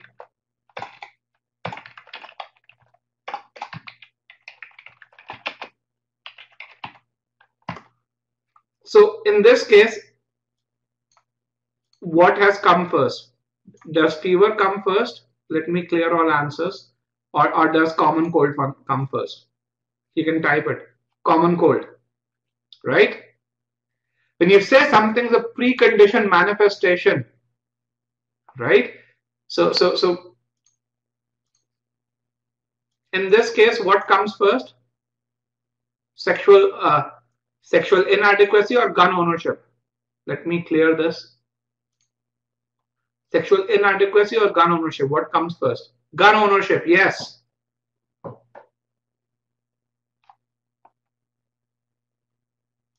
It's very, very important to kind of understand, especially when you see a cause and effect relationship with the word because. It's very important that you get that right. And again, we're going through slow because it's very, so that you guys understand why it's important. And we all could have questions being made. I could have made another 5 or 6 questions on this, and where you could have faltered over here. All right, the summary is over here. GCA uses the same argument to support all controls, and GCA fundamentally considers owning a gun as bad. Okay. Then the author comes with another keyword, in fact, right? In fact, a definitive analysis of American gun control literature was conducted by some blah blah blah. From that literature, in fact, again, you go along the same direction. All right. From that literature, a study derived the following description of the way anti-gun advocates. Remember, third entity over here. These are no longer just the GCA. You now have the anti-gun advocates, see gun owners as demented and bloodthirsty psychopaths whose concept of fun is to rain death on innocent creatures, both human and otherwise. Such a view of gun owners is tantamount to bigotry, for it has no empirical basis in fact. Who's making this last statement over here? Who's making this last statement over here? It's the author, right? So it's very, very important to understand who we are who we are talking about, and who's making those statements. So again, when you see this, just run through this. Focus on who are being talked about, and anti-gun advocates say gun owners are horrible people, and the authors say that AGA's view is baseless. There's no empirical support for such. So in this part, the author presents the view of AGA. Remember, AGA is different from GCA. GCA is gun control activists. Okay, and the author considers their views as baseless. Okay, um, of course, another keyword over here. Of course, disarmament, and usually when you have, of course, it's author's point of view. Disarmament is not the only possible control scheme. Nor again, what does nor mean? What does nor mean? Let me just clear. What did we really say? Same direction. Nor are anti-gun views that inform it the only policy basis for gun control generally. Right? But again, a change in direction.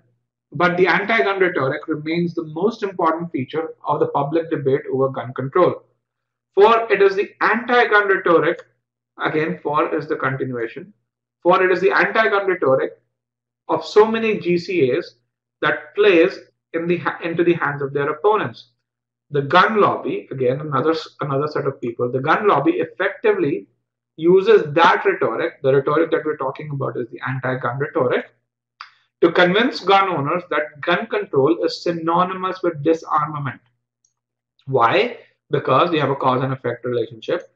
The rhetoric of gun control advocates make it appear as if this is really what all opponents of gun control have in mind when they propose any regulation, and as if their agenda is entirely inspired by the conviction that owning a gun is morally wrong.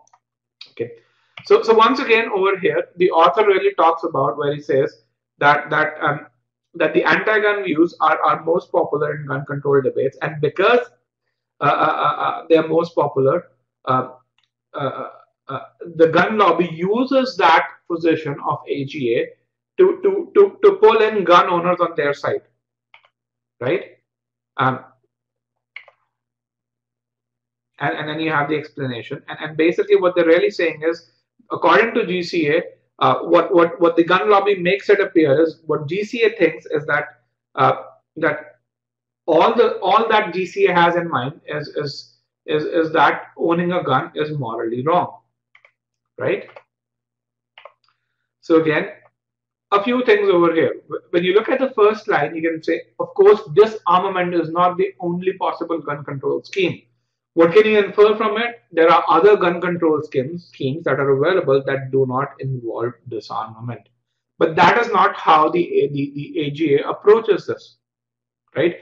And this approach is leveraged by the gun lobby. Okay, very, very clear. So here is the passage summary that you can really see over here. In the first paragraph, the author introduces argument against gun owners and shows that the argument is not justified. In the second paragraph, the author introduces AGA, and he basically shows that the proposed, and he presents the views of AGA. In the third paragraph, the author introduces another group, which is gun control anti-gun activists. Sorry, in the second paragraph, it's GCA gun control activists. In the third paragraph, the author introduces anti-gun activists, and he talks about that such views are baseless. And then in the fourth paragraph, the author talks about why anti-gun views overpower all GCA views, and shows how gun lobby leverages the anti-gun views of GCA and uses those anti-gun views effectively against the GCA, against the controls proposed by GCA. Okay. So with that, let's look at the various questions and see how you're going to approach this. AG is anti-gun, Shiva. AG is anti-gun. Okay. The first question says, according to some advocates of gun control, why do people own guns? Again, according to some advocates. So we're talking about the reasons that advocates of gun control put forward. Okay.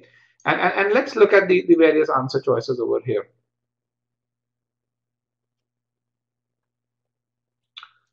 Just give me 1 second.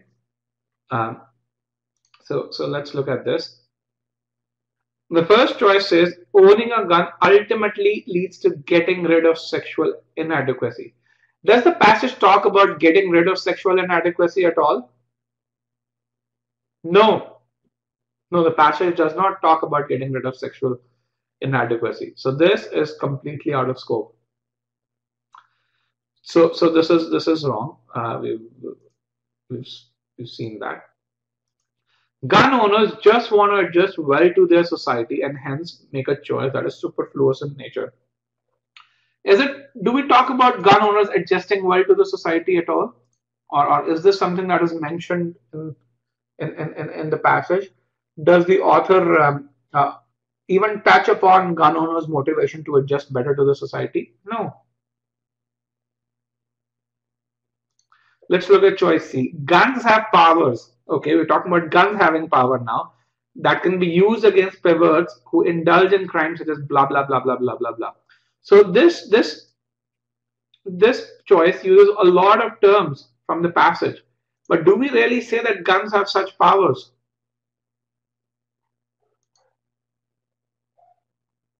Okay. And then let's look at choice E. E for elephant.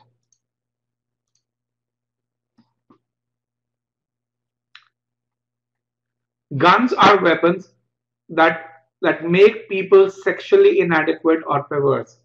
According to the passage, do we say that guns are weapons that make people sexually inadequate, or does the passage really say that gun ownership is a preconditioned manifestation of sexual inadequacy? It's the opposite, right? So this is wrong as well. And really, as per the detail, what we really say is owning guns is a decision that is an outcome of some abnormal behavior, right? So the correct answer is choice D. And let me just share the statistic of how you guys did on this question. Let me just select the poll. And why did we jump to E first? Because, choice D was the correct answer. And if I had said choice D is the correct answer, we wouldn't have looked at choice E. So 48.5, I'm sorry, 48.5% of you got this right, not 52. And now you guys can really see. One of the things that you'd really see is the correct answer is absolutely correct and the incorrect answer is absolutely wrong, right? And that's the clarity that you get once you understand the passage really well. Let's look at the second question, which is the author's main purpose.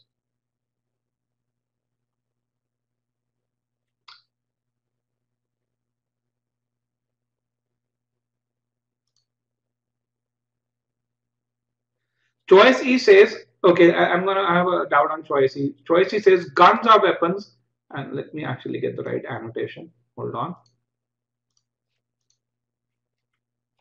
Guns are weapons that make people sexually inadequate, right?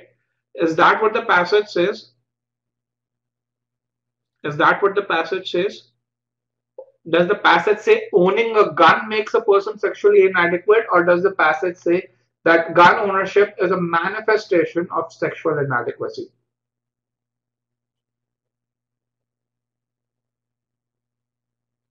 It's the opposite, right? So let's look at this. The next question is the main purpose question, and the question really is what's the author's main purpose behind writing the passage? And let's move forward over here. We're going to look at the answer choices. Again, just for summary, in paragraph one, we introduce the argument against gun owners to really say they support controls they oppose control for guns, the same controls that they would support for cars. And then the author says that how such an argument is not justified. In the second paragraph, the author introduces a GCA and that proposes that argument, that proposes that irony, and it presents the view of GCA, or gun control activists. In the third paragraph, the author presents the view of anti-gun activists, and which are kind of very similar, or they're along the lines of the views of GCA, and the author states that such views are baseless. And then the author talks about and says that it reasons out why the anti-gun uh, uh, uh, views of GCA are leveraged by gun lobby to make those very controls ineffective, right? So this is something that happens throughout the passage. And fundamentally, if you were to really say what's a passage summary that you can really say, uh, you could really say that the author explains how, and remember, how is the keyword over here. The GCA's argument regarding gun control is not justified, and is hurting them, basically. Even if you got the first part, I think you would be good.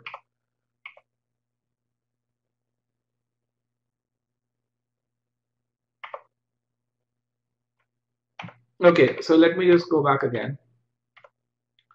So everyone understands the first four paragraphs. Everyone understands this, right? So let's combine the first three. When you combine the first three, what you can really say is the author is really saying how the view of GCA, he explains the views of GCA and really says it doesn't seem to be justified, right? So that's basically what you get from the first three, right? And I can remove these annotations from here, so that's what you get from the first three. Everyone clear on this? From the first three paragraphs, you get this.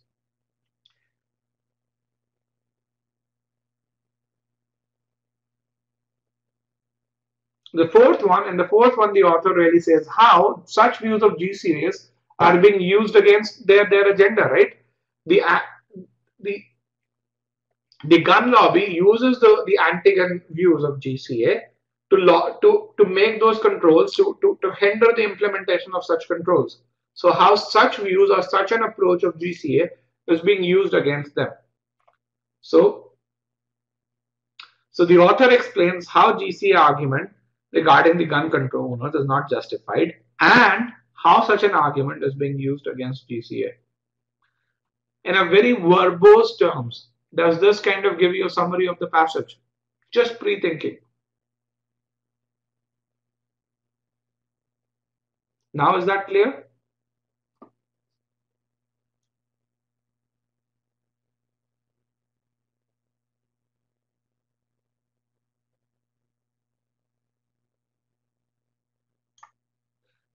Vipul says the author doesn't completely disagree with the GCA. I think the author does disagree with the approach that the GCA is taking. That is why he really says cars and automobiles and guns are not comparable. Because the entire approach of the GCA, as per the passage, is that gun owners would support controls on automobiles that they oppose on guns. And the author goes on to really say, sorry, the automobiles and guns are different, and hence the basis of controls are different, and hence gun owners are justified in their approach, right? So let's move forward. So let's look at each of the answer choices over here, and I think you guys did pretty well on this.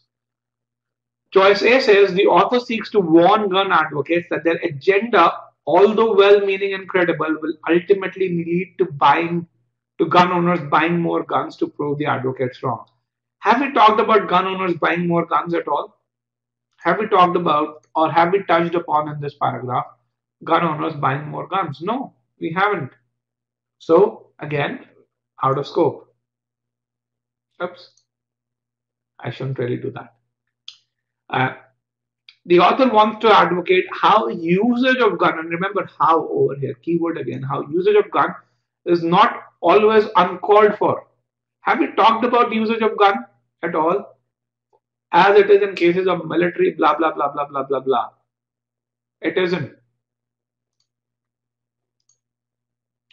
And for those of you who got the answer right, and a lot of you got it right, C is the correct answer. That's what I think it is, yes.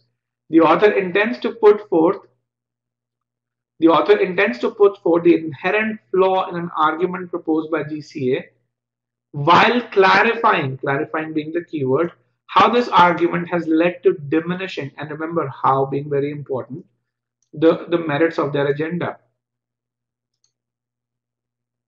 So we've talked about in the first three the inherent flaw in the argument proposed by GCA. And in the last paragraph, we've talked about how this argument has led to diminishing merits, right? So when I look at the first two lines, it's the first three paragraphs. When I look at the last two, it's the fourth. I-SWOT is okay. What is I-SWOT? Incorrect, but similarly worded terms, right? So if you look at in cases of military, police, and blah blah blah, these are terms that are lifted from the passage, right? But it's completely incorrect. That's what I-SWOT is.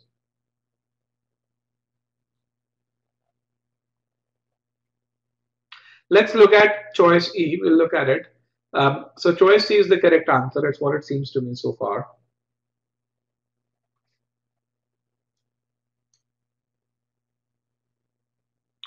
The author puts forth his progressive thinking by highlighting how a few gun control advocates have led to infringements of rights. We're not talking about this at all, so I think this is completely out of scope.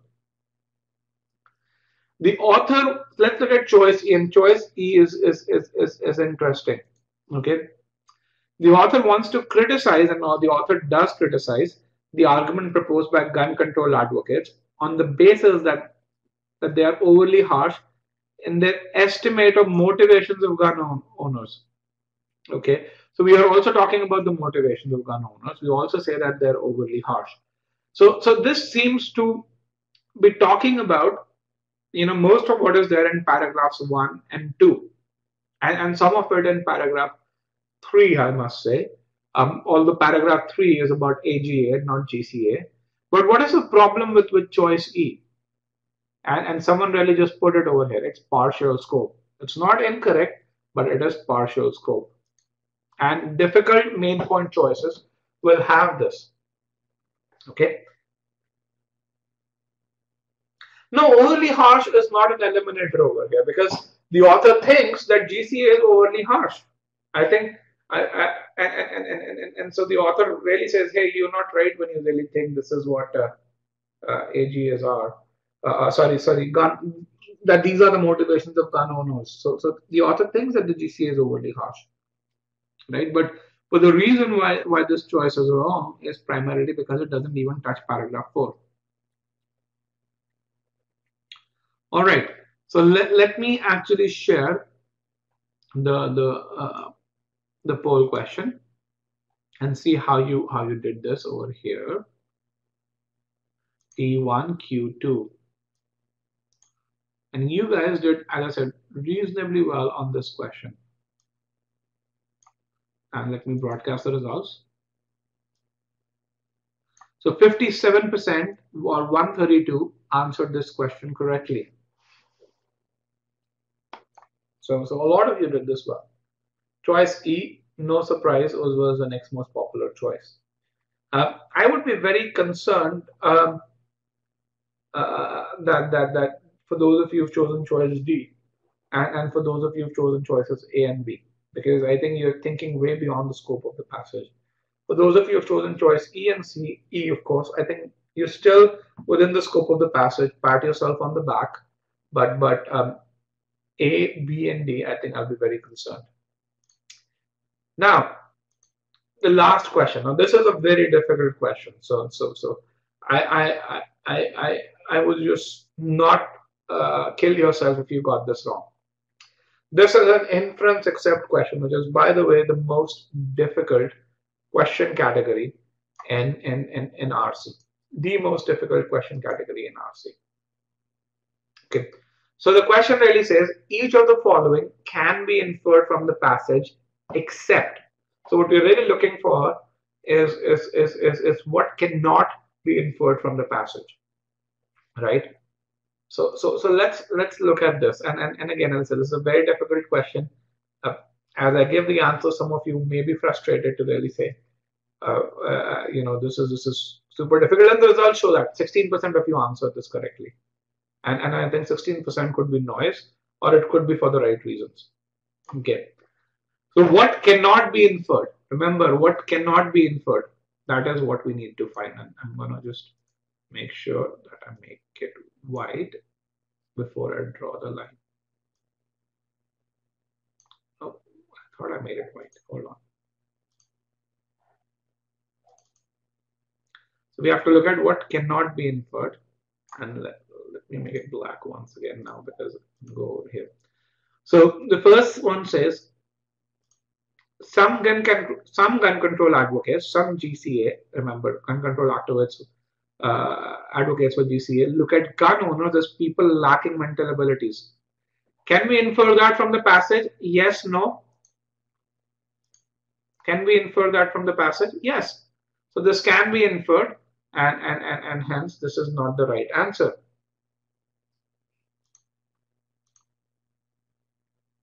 Okay. Let's look at choice C. So this we've kind of marked A, that can be inferred, and so choice C says there are possible, according to the passage, there are possible gun control proposals that do not solely rely on taking guns away from gun owners. As per the passage, can we infer that?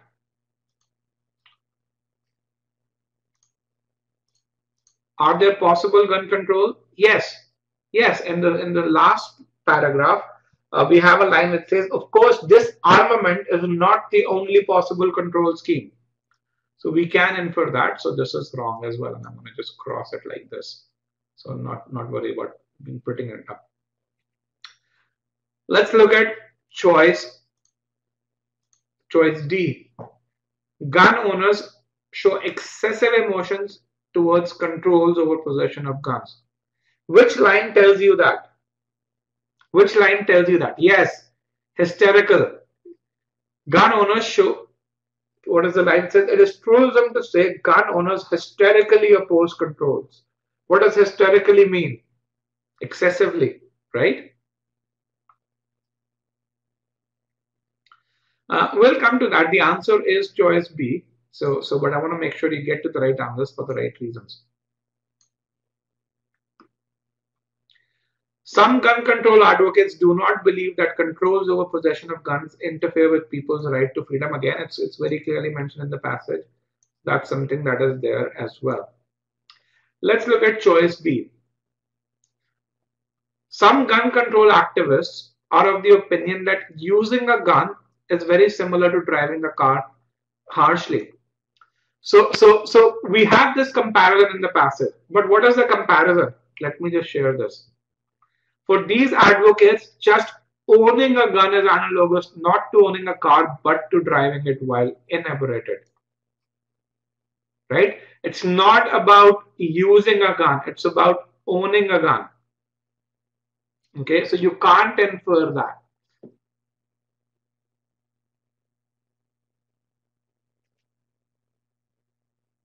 Well, inebriated means under influence. And what happens when you're under influence? Do you drive? Do you drive it very well? What happens when you're under influence? Why is it that driving under influence is banned?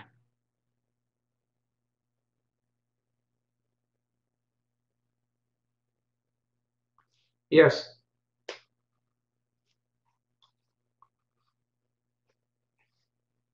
Lack of control is harshly, by the way. Lack of control is harshly. Okay. So hopefully it's clear that how, again, this was a very difficult question. Inference except in general R is a difficult question category, and the approach to inference except is POE. There's very little pre-thinking that you can do, especially when the question doesn't give out any details.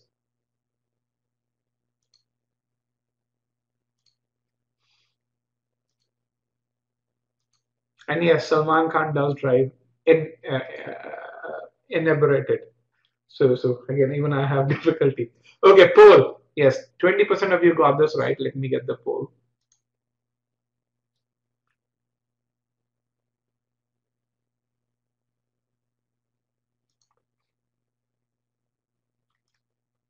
Here are the poll results.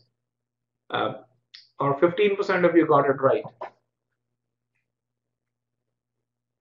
The most popular answer was choice D.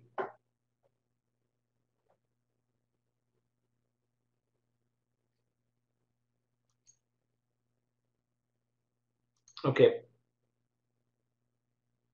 All right. So let's go back. So I want to kind of make sure you guys agree with the optimum approach for RC is to make sure that you read and comprehend the passage well and at least look at the keywords. Keywords are very important for you to be able to predict what's coming next. Okay. Then pre-think the answer for most question types. The only question type for this for which this will not work is inference except where the question doesn't give any detail about what we're talking about, right? So that's something that I would definitely make sure you guys understand. But for detailed questions, for regular inference questions, which are specific inference, for main point questions, this works really well. Pre-thinking the answer helps you save a ton of time. And then once you pre-think, you do the POE. Now, I am seeing certain comments where people really say that you got one correct or you got all three wrong. Again, as I said, it doesn't matter. Remember, this is a very low risk environment. What is important is to jot down what is it that you've learned.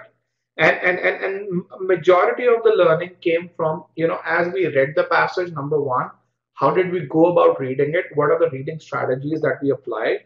And by the way, all these reading strategies over here.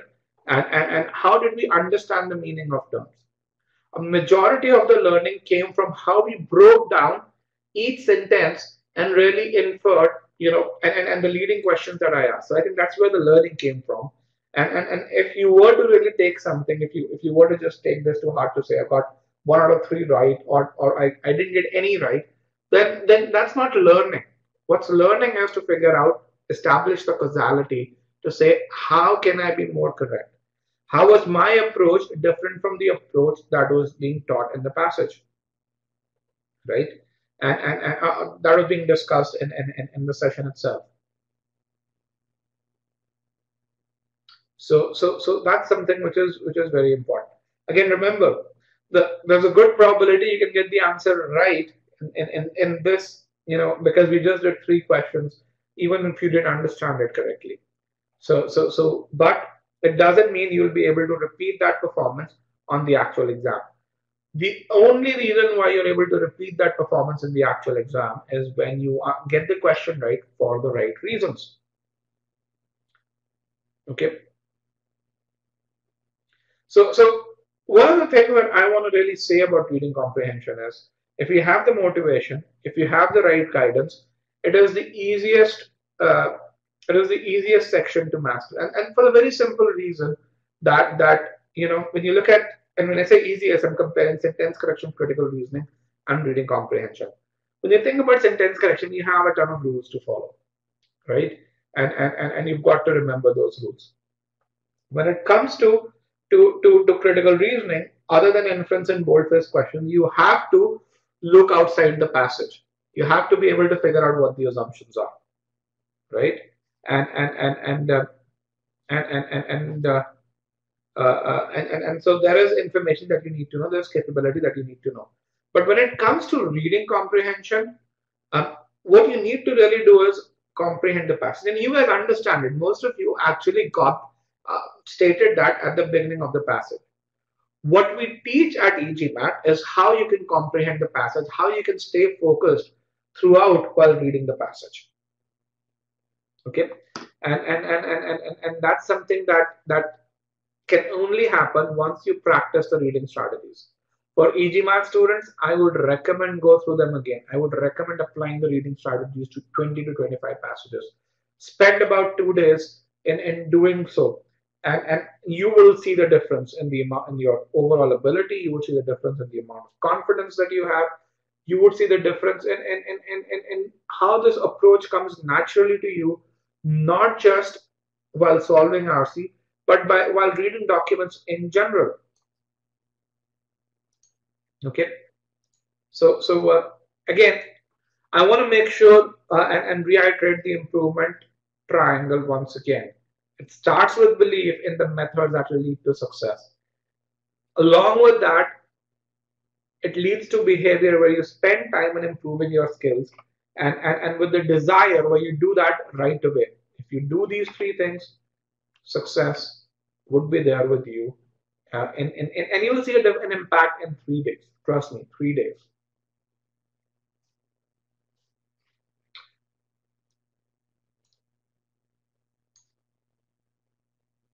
Now, what should you do next? And we are at the end of this session right now.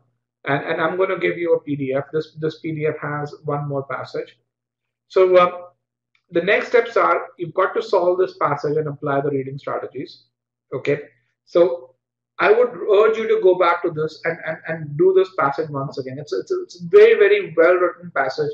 There's a reason why we choose this passage in a session such as this one. Once you apply the reading strategies, once you understand the keywords, jot those down, spend about 30 minutes doing so. Okay. And take notes down. It will get you in that groove of being able to read effectively. Then go ahead, take the e-GMAT free trial, look at the main point files for those of you who are not e-GMAT students. Okay. Then go and solve 10 questions from OG, about 2 passages, and apply those reading strategies. And the key thing is, even if you solve those passages, make sure that you're absolutely clear while selecting the right answer and or while rejecting the wrong ones. Okay. After that, there is another passage in this PDF. Apply the reading strategies to that passage, and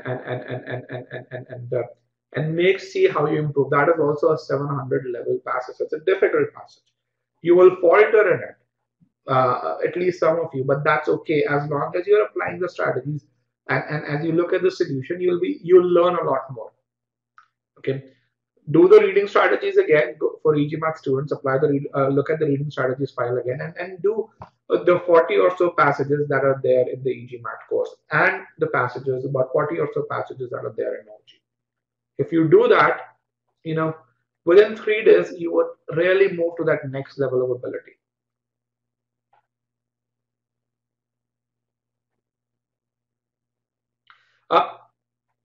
Siva Ramakrishnan, yes, you should time after practicing 20 passages or so. All right. And as you do this, you not only see an improved performance, but you'll also be able to point out your mistake, and very, very clearly. And as you do those 20 passages, when you make a mistake, ask yourself, reason it out. Why did you make a mistake? And write that down. Spend that time, right? And there's this old saying which works really well on most instances, as well as on the GMAT. People who do really well, they don't do different things. They do things differently. People who do really well, spend on and focus on things that they where they make mistakes. They try and establish causality over there. If you do so, you would reduce your propensity to make a mistake and hence improve your ability.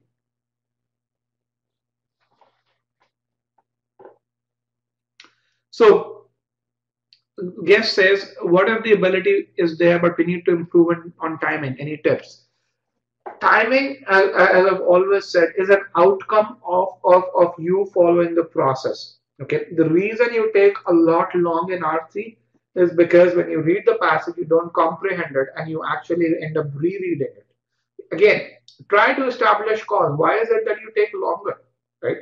Timing is an outcome of not comprehending. Whether you take that time while reading the passage and rereading it, or whether you take the time while answering questions and reading the passage again and again for every answer choice. So if you say the ability is there, but the problem is timing, you're actually separating 2 issues that are very intertwined. If you have the ability, the timing will fall in place automatically. And it's like the space-time conundrum. The amount of space that we have is the amount of time that has passed by since the Big Bang.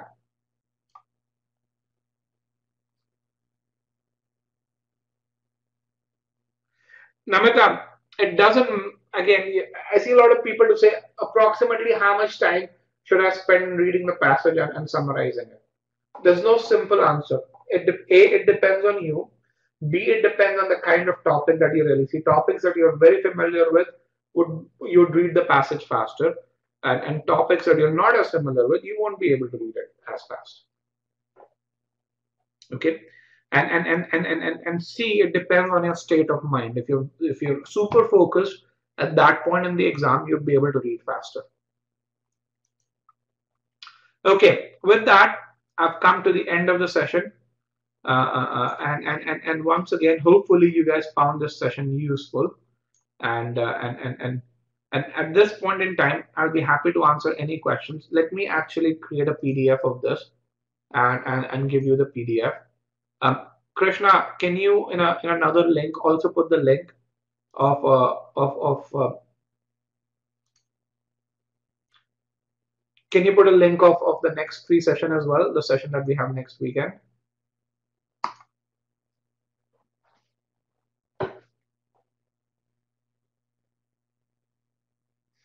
Now I'm going to open the chat window, guys. And Krishna, you can put the link in the chat window over here.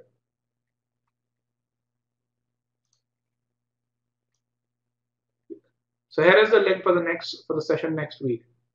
I will give a list of keywords as well. How many 57 of the 5,700 students scored 700 plus? I don't have that exact number. I'll be very frank, Ashish, because as I said, not everyone needs to score 600 plus. But one thing that I can tell you is we have 1,800 students who have taken the verbal life prep course, and till date we have processed about 12 refunds. So that will give you a statistic of the extent of improvement.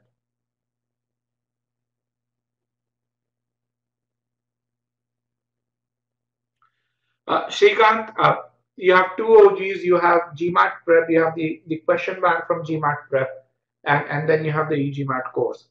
Other than that, I would not recommend very many sources over here. You also have the passages which you get in the mock exams. The main point in inference questions are the most frequent questions. Yes, detailed questions are just as frequent as the inference questions. Let me actually get the session PDF. And once again, here is the link for the free session.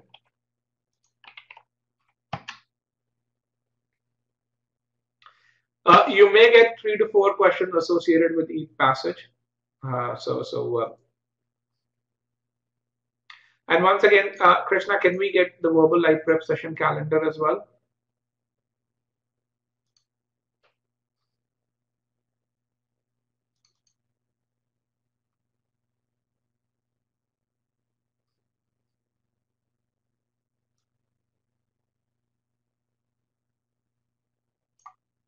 Here is the session PDF. How much time should you spend per passage? I would say between 6 and 8 minutes is what you should spend per passage. I'm going to just close in the Q&A pod because we have the chat pod open. And what is the difference between verbal online and verbal live in terms of questions and concepts? So both courses are complete courses. Both courses are excellent courses. Both courses result in a number of success stories. I think the difference is in the needs of the student.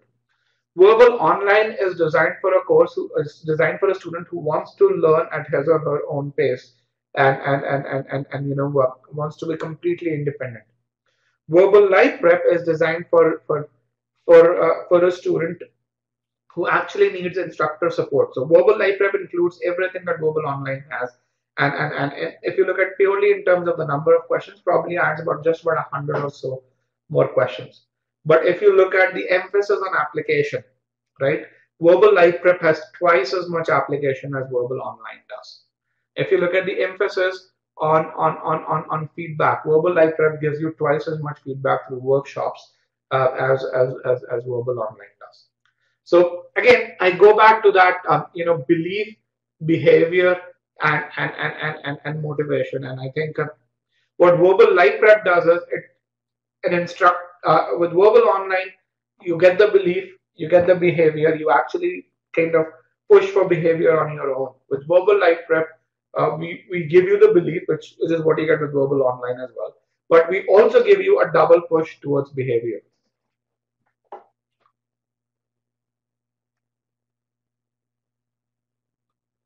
Umesh, reading strategies is what you need. Can you use GRE passages to practice GMAT RC, Priyanka? To some extent, yes. But to a major extent, no. Again, because again, remember, GRE as an exam was primarily designed as an English entrance. Sorry, as an engineering entrance, whereas GMAT is designed for a very different purposes. The way we look at inferences is very, very different. What you can use the GRERC passages are to really look at, hey, these are the reading strategies. Can I apply them over here and be better at applying them? But I mean, I don't know why you won't use the GMAT RC passages for those reading strategies to begin with. Keywords link. Let me just see. I think I had a notes pane for keywords. Yes, here is a notes pane for keywords. Here is a notes pane for keywords, and you guys can just copy these and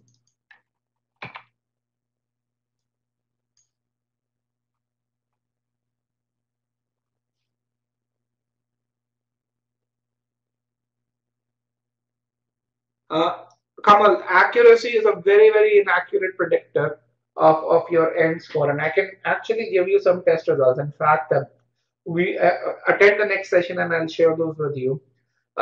Is where two people actually have very, very similar accuracy between 65 and 70% overall.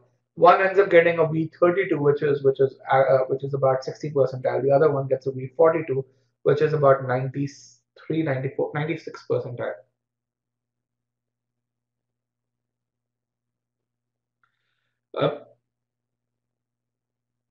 So RJ again, RJ says, does reading articles help?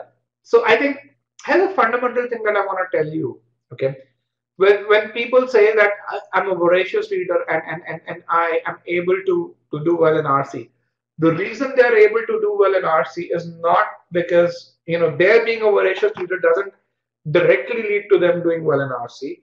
What really happens is if a student is a voracious reader, then then they basically have a really good command over sentence structure. If you're a voracious reader, you actually have the ability to concentrate throughout the passage and comprehend it.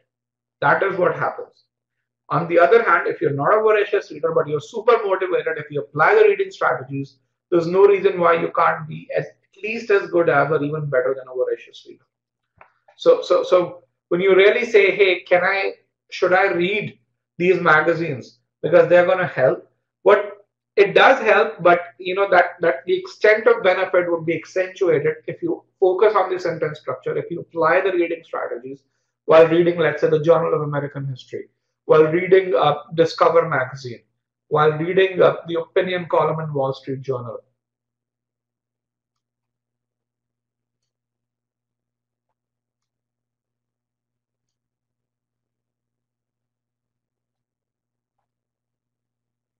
All right, any other questions?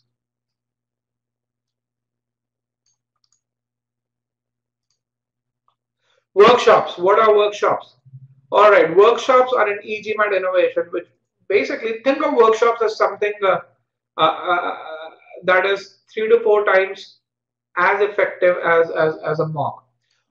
One of the when you look, let me actually give you a link to what workshops are, and I think you can read that up. So when people take a mock, one of the problems that people really have is that people A don't know how to analyze the mock. People B don't know whether the mock is truly representative of the kind of question that you would get on GMAT.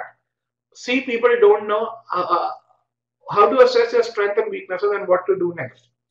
Workshops are like those mini mock tests that actually help you define your ability and tell you what to do next. And because they are live sessions, you actually do the analysis with an instructor.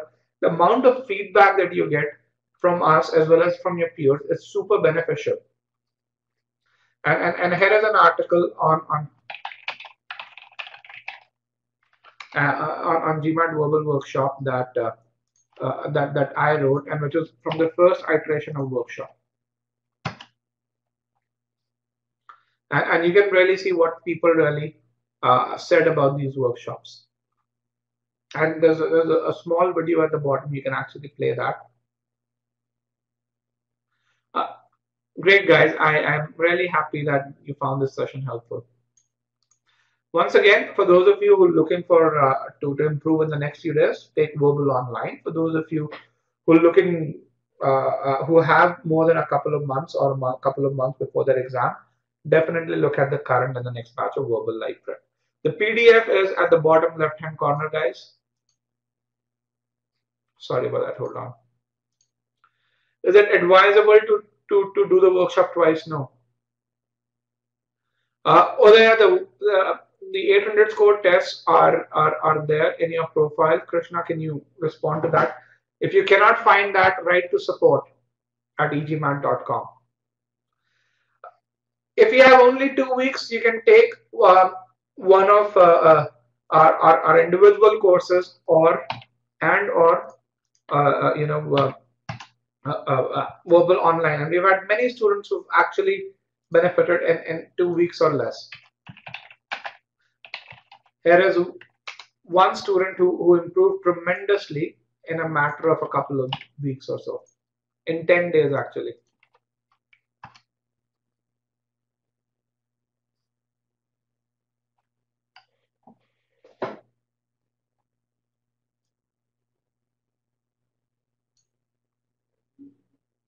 Okay, Gas, really great question. What should you write on the board? I would say a few things. One is key entities, so the subjects that are being talked about, and the second is the transition, which usually is the paragraph passage map which we talked about. Any quant covered? Not yet. Anand, if you're studying full time, it is possible. We've had students who've actually done this in 3 weeks or so. But again, remember, Verbal Live Prep requires about 140 hours of effort. And one thing that I would really say is, whatever you do, do it well. So there's no point doing the workshops if you haven't completed the fundamentals. Is IR a part of our course? Yes, it is. We actually have the world's most comprehensive course on integrated reasoning. You can look for details over here. So will all the RC online classes be same, such as this one? Yes and no. So this was a free session. So the amount of interactivity was probably 30% of what it is during an actual paid class. And an actual paid class, you have very few students or much fewer students. And the chat window is always on. We have 2 experts most of the times who answer to your questions. So as I say, if you like this class, you would love the paid sessions. And again, look at our Facebook page. You'll see the ratings that our paid sessions get. And they're usually above 9 on a scale of 10.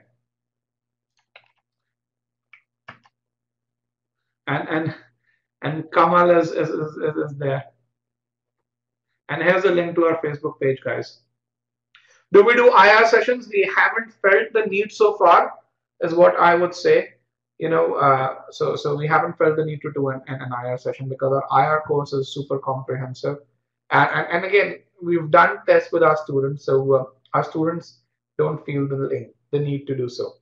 Here are some of the feedback on the IR course. Yes, Avinash, there's one more paid session, but the e-GMAT RC course is very good. Here is some feedback on what people really say about our RC course, and so and again, remember, there's a ton of support that we provide as well. So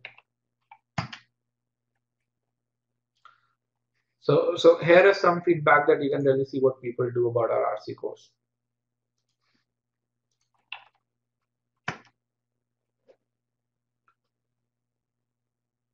And then write to support with where your preparations are, and I think request the word that the workshops be open, and I think we can do something.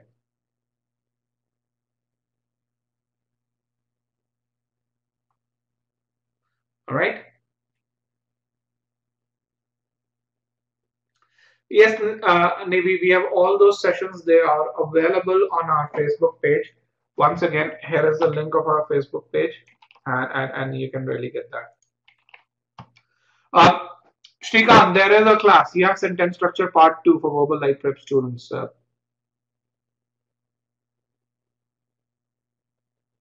Do we provide any session on profile evaluation?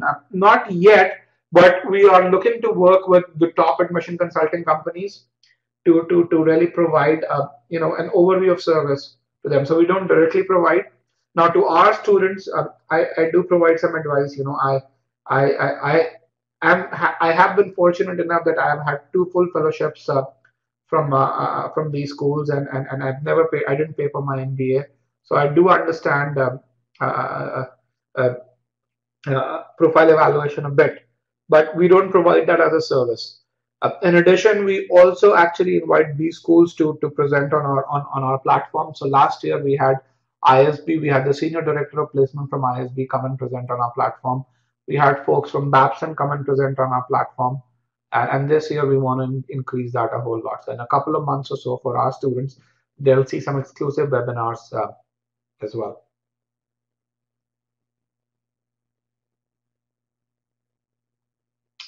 All right, guys. Thank you very much, and I hope you guys enjoyed this session.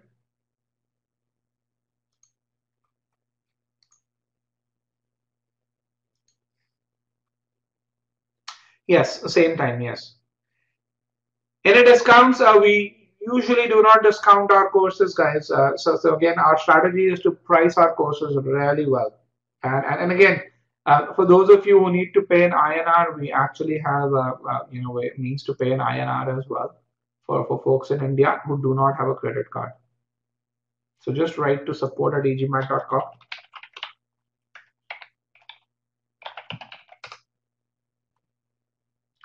All the sessions would take place at the same time and only on weekends. No, Imanshu, I am based in Phoenix, Arizona. File is based in Phoenix, Arizona as well.